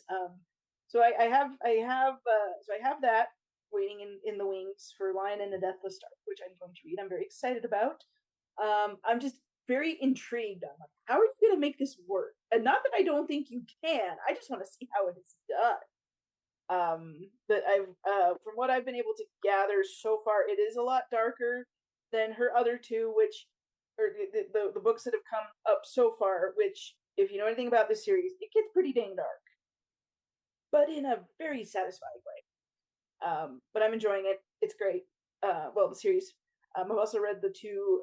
So there's the 2 duologies that are done in the series. Plus, there's the 2. There's a couple. There's one that's a novella, and another just flat out standalone. That's sort of, how to explain that one, like where it falls in the series. It's like kind of the side character that just kind of took on a life of her own, I guess.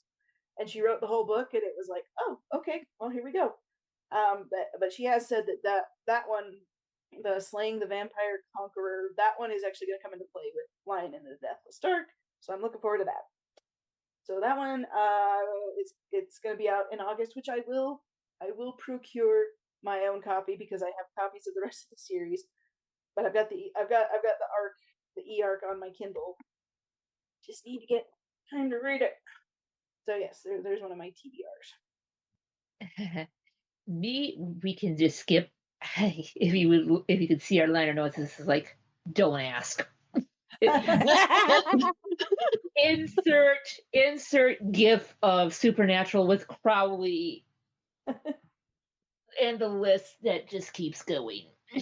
Yours is like that scene in The Mummy where she's like shelving the books and she knocks them all over. And it's all of that. That's pretty much to be read. Fair. Oh my, yeah. I mean, I could almost say the same thing. Like I said, I bought 18 books yesterday. Technically, those are all to be read. Exactly.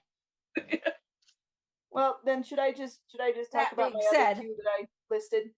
I did grab I mean of the ones that I did buy, I did grab 3 that just like were the most interesting looking. So I can do that. So so my first one, so I got 3.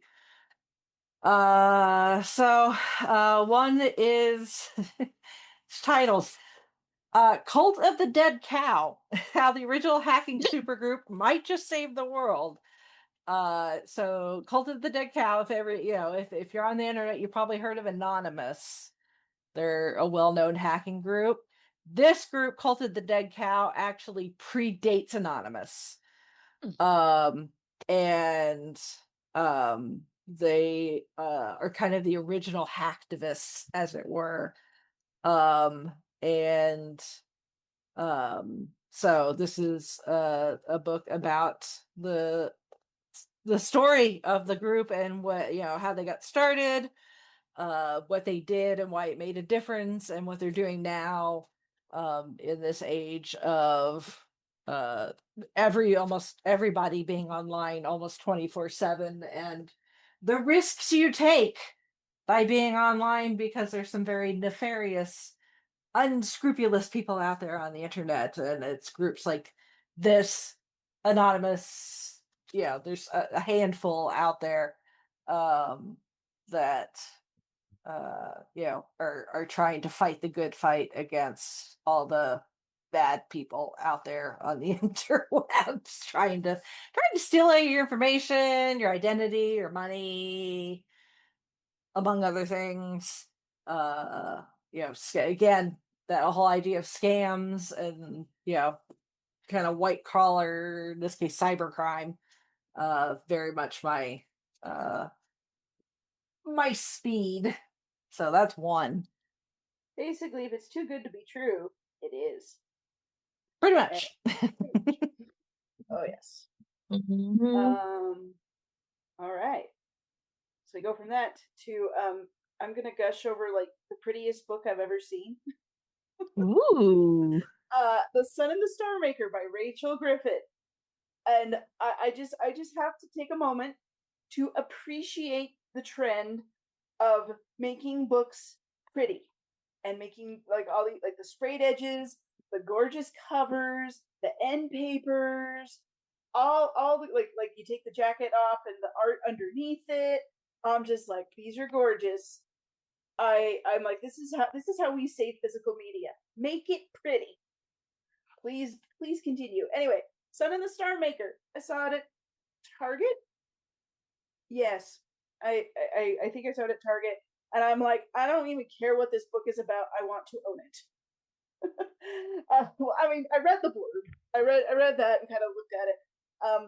But it's like just you just gotta look it up, or go find a Ooh. copy of it in your library or at your bookstore, because it's so pretty. But it's also, I don't know if it's like a specific fairy tale, but it feels a lot like East of the Sun and West of the Moon to me. But basically, it's like the premise is there's this village that is like way far north that the sun cannot touch it. So then on the top of the world. But then there was like a very brief time where the sun saw it, fell in love with somebody from the village, and that person is called the Star Maker.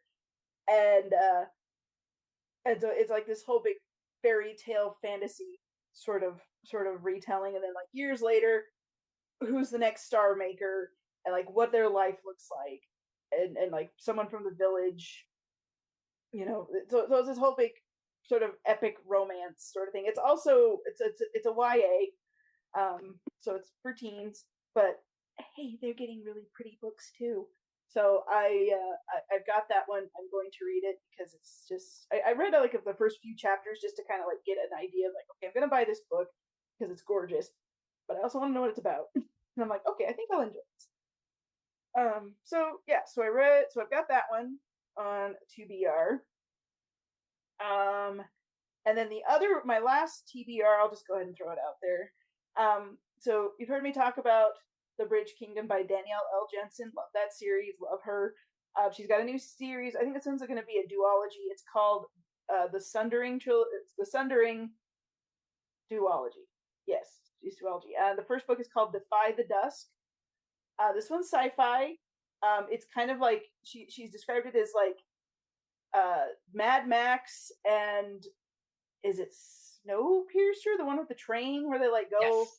Yes. So Yep. this one, it's that's what it is. It's, I don't know if it's a train in her story, but it's so it's post-apocalyptic sci-fi, and so there's magic, but there's also the train saving everybody, and it's so I haven't started it yet, but I have the ER because that's another one I was approved for. So I'm like, yeah, I gotta get to that one, because I've loved all of her stuff that I read, and I'm really interested to see how she does like post-apocalyptic sci-fi fantasy, how that works. Very excited to hear how that one goes. So yeah. Cool. All right. Let's see. My last two. This one is fiction. I guess it'd be kind of alt historical, but dystopian. I don't know if you could call it dystopian if it's set in like now. So alternate history, but it is kind of a dystopian It type fits. type. But it's called Aftermath. It's written by LeVar Burton. Oh, Ooh. So I'll just read you the blurb on the back. Said in 2012, the first African American president is assassinated by a white extremist just 4 days after he is elected. The horrific tragedy leads to riots, financial collapse, and ultimately a full-on civil war. In its aftermath, millions are left homeless as famine and disease spread throughout the country. But from Chicago, a mysterious voice cries out.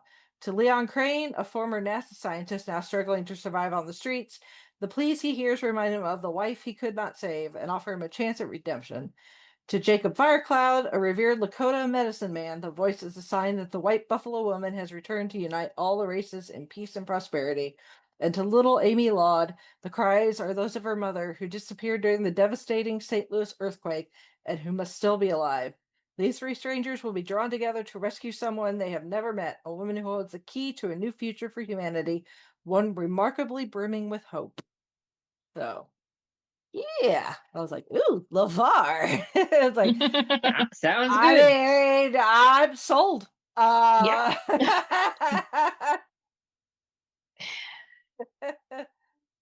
This was his debut novel. Cool. So, but apparently he had a novel out there, and I had no idea. Oh. that should be interesting. I mean, the man read a lot. It was only a matter of time before he wrote something, I guess. So, and then this is nonfiction. I think this is going to be quite entertaining. Called "The Conspiracy Tourist Travels Through a Strange World" by Dom Jolly. Is a conspiracy theories used to be fun, a bit of a laugh. Did we really land on the moon? Was Paul McCartney cloned? But in the aftermath of Donald Trump, a global pandemic, and the ever-increasing influence of social media algorithms, they are now part of the body politic, a dangerous cause of division and mistrust.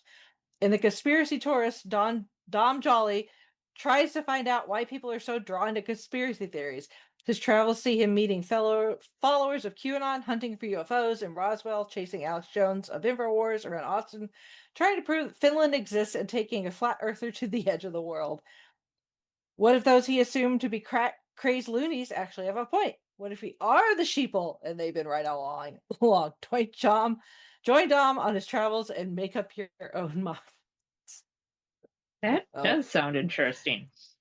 I mean, he does. He travels like all over the planet, talking to people. Each chapter is a different location. So he's in Texas, he's in Colorado, he's in New Mexico, then he ends up Camelot Castle of all places, Newfoundland, Glastonbury, again, in this age where everybody is online and information is easily shared and traded and consumed by people. It's just it's another kind of kind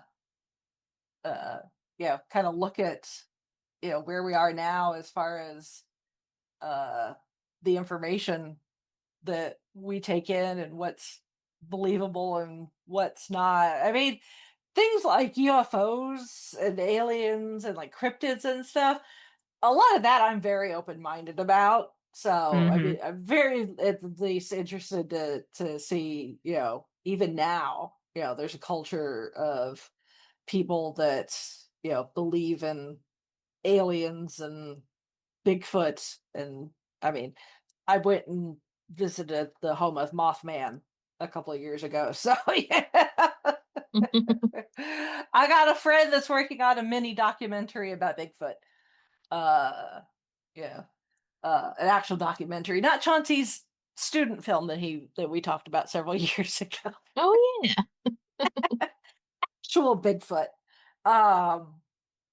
So on Gold Standard, I say this, I think I've said it quite often, is I got different parts of my brain that just get like a little scratchy, where it's like, oh, I like this, and like I said, the whole white collar crime scams part, that's one little part of my brain that likes to get scratched every now and then. Another is psychology, human psychology, and why people think the way they think. I play armchair psychologist on Gold Standard semi often. But the fact that this guy, kind of went, instead of just sitting back like behind his computer screen, he actually is going to the people and talking to them. And I think I'm hoping that maybe it adds a more human component to everything, instead of just sitting back going, ha ha, look at that weirdo. They think that Bigfoot stole their camping gear when they were last in Colorado or something, or whatever. Or in Utah. That's why I asked you about Bigfoot sightings in Utah. I see. I mean, although it's actually in Provo. It's actually closer to Provo than Salt Lake City. Yeah. So well, Provo's like less than an hour away, but no, it's funny because you're talking about Bigfoot, and I've got my Goodreads thing open, and I forgot. There's a book that's called "You Had Me at Bigfoot," which is a mystery. I think it's also got romance in it. It's this new series called Daphne Drew Mystery by Nancy Campbell Allen. Apparently, this series is going to be like sort of an homage to both Nancy Drew and Scooby-Doo. Nice. Ooh. The blurb is such: rookie journalist Daphne and her war photographer Clark investigate a missing maid and rumors of Bigfoot sightings, uncovering danger, buried lies, and unexpected romance deep in the Pacific Northwest wilderness. I'm like, and then there's Rachel over there talking about conspiracies and Bigfoot. I mean, our good friends over at the Four Horsemen Publishing, one of their authors does have a series that the first book in the series is I Married Bigfoot. So you know, I have been enjoying, and I know people kind of poo-poo it a little bit. I have been enjoying some, you know, monster romance, cryptid romance. I've read a few of those. There's there's an audience for, there's a reason Shape of Water won Best Picture. That's all I'm saying. There you go. And if you can't explore these things in fiction, where can you? I mean, Exactly. We're just having fun here. That's why we share these, Yes, we because do. you never, somebody out there somewhere maybe is looking for one of the books that we just discussed, and they'd be like, aha, there's that book I've been looking for. Or you're like, I am intrigued. I don't know what to expect from this, but I'm gonna try it and see if I like it. And you kind of had me at friends to kind of lovers, serial killers. So yes, and they're so adorable. It's like, I mean, I may have to give that a shot. I mean, me too. You might, and again, audiobook is fantastic. I was to say, guess what? I just spent some audiobook credits on. Oh, okay. Yes. And I told my sister because she read it. The chat proof. We got the chat receipts to prove it. Yep. There we go. My sister's reactions are like, "Oh, you're in for something." I'm like, "Oh, great." I am happy to be the enabler. Yes. Oh no, but yeah, I mean, again, like I said, I understand why people start it and they're like, "Wow, this is not my thing." I get it, 100%. I'm just saying, I was in a bit of a place here, and I needed it. But no, going back to it, I will just drop one more author name, and then I think we need to be done, because I could sit here all day and just be like, and read that one, and read that one. But if you do like monster romance or creatures, Ruby Dixon. She actually has like an extensive alien romance universe, which is awesome and actually kind of sweet. But some other ones, but anyway. But she's a great one too. Anyway, I could go on, and I'm sure we all could. But hopefully that will help our listeners if you're gearing up for your own summer reading. If you're in the midst of it, and you're like, gosh, I need to set my goals and find something. Hopefully this will give you a good place to start. And I won't speak for any of my other co-hosts here, but I am always open for if you want some recommendations. I mean, like I said, I do get paid for that sort of thing. That is my job, but I would be doing it anyway. So if you're like, help me out here, hit me up. Trying to think where you could. I've kind of culled back some social media. I'm on Instagram. I do Instagram, but also you can just, well, that'll go into our feedback. You can also just contact me through the podcast too. Which, if you do have feedback, if you've read anything you want to share and gush about, or just want to say, hey, I love that book too, or you're crazy, why are you reading that book? That book was so terrible and awful. And valid. That is valid. Sometimes you gotta cuss about the ones that disappointed you. I've done that before. Anyway, if you want to send us feedback, send it to us, fiveishfangirls@gmail.com. We'll read it out on the podcast. You can also go to thefivishfangirls.com, which is our website and has all of the links to our social media. You can leave comments. You can find our show notes. I'm sure there will be a list of some sort of show notes with links to where you can find these books. Which, as again, I'll plug. They'll either be linked to the book in Goodreads or probably Amazon. It just depends. Yeah, but yeah, do not think we're sending you out to buy everything. You can go to your local library. We are of library usage. Sorry, my children are. I think there's some drama going, so that's why we got. Anyway, go see our website. Leave us a comment. We have Patreon. Thank you for the support. Thank you for listening. Go forth and read, and let us know what you think. If you have read these books and you want to give us your opinion on them, sure, do it. We'll talk about it.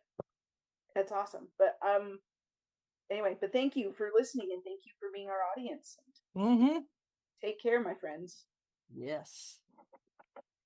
All right. Well, with that, we are going to sign off for this week. This is Brittany and Bangle saying goodnight. This is Chrissy saying goodnight from Salt Lake City. This is Holly from Wisconsin saying good evening. And this is Rachel in Indianapolis, Indiana. So, if you do want to send us feedback, or you don't want to send us extensive feedback, you can either message us or post somewhere. When you're reading a physical book, what do you use as a bookmark? Good one. Oh yes.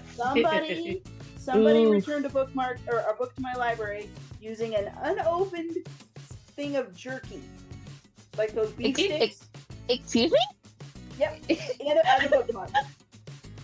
There you go. You mean round beef one. Round beef stick the long round sticks. It was sealed in plastic. Wow. I've heard of some weird bookmarks, but that definitely takes the cake. Yeah, and if you need ideas, go to the Found Paper Reddit.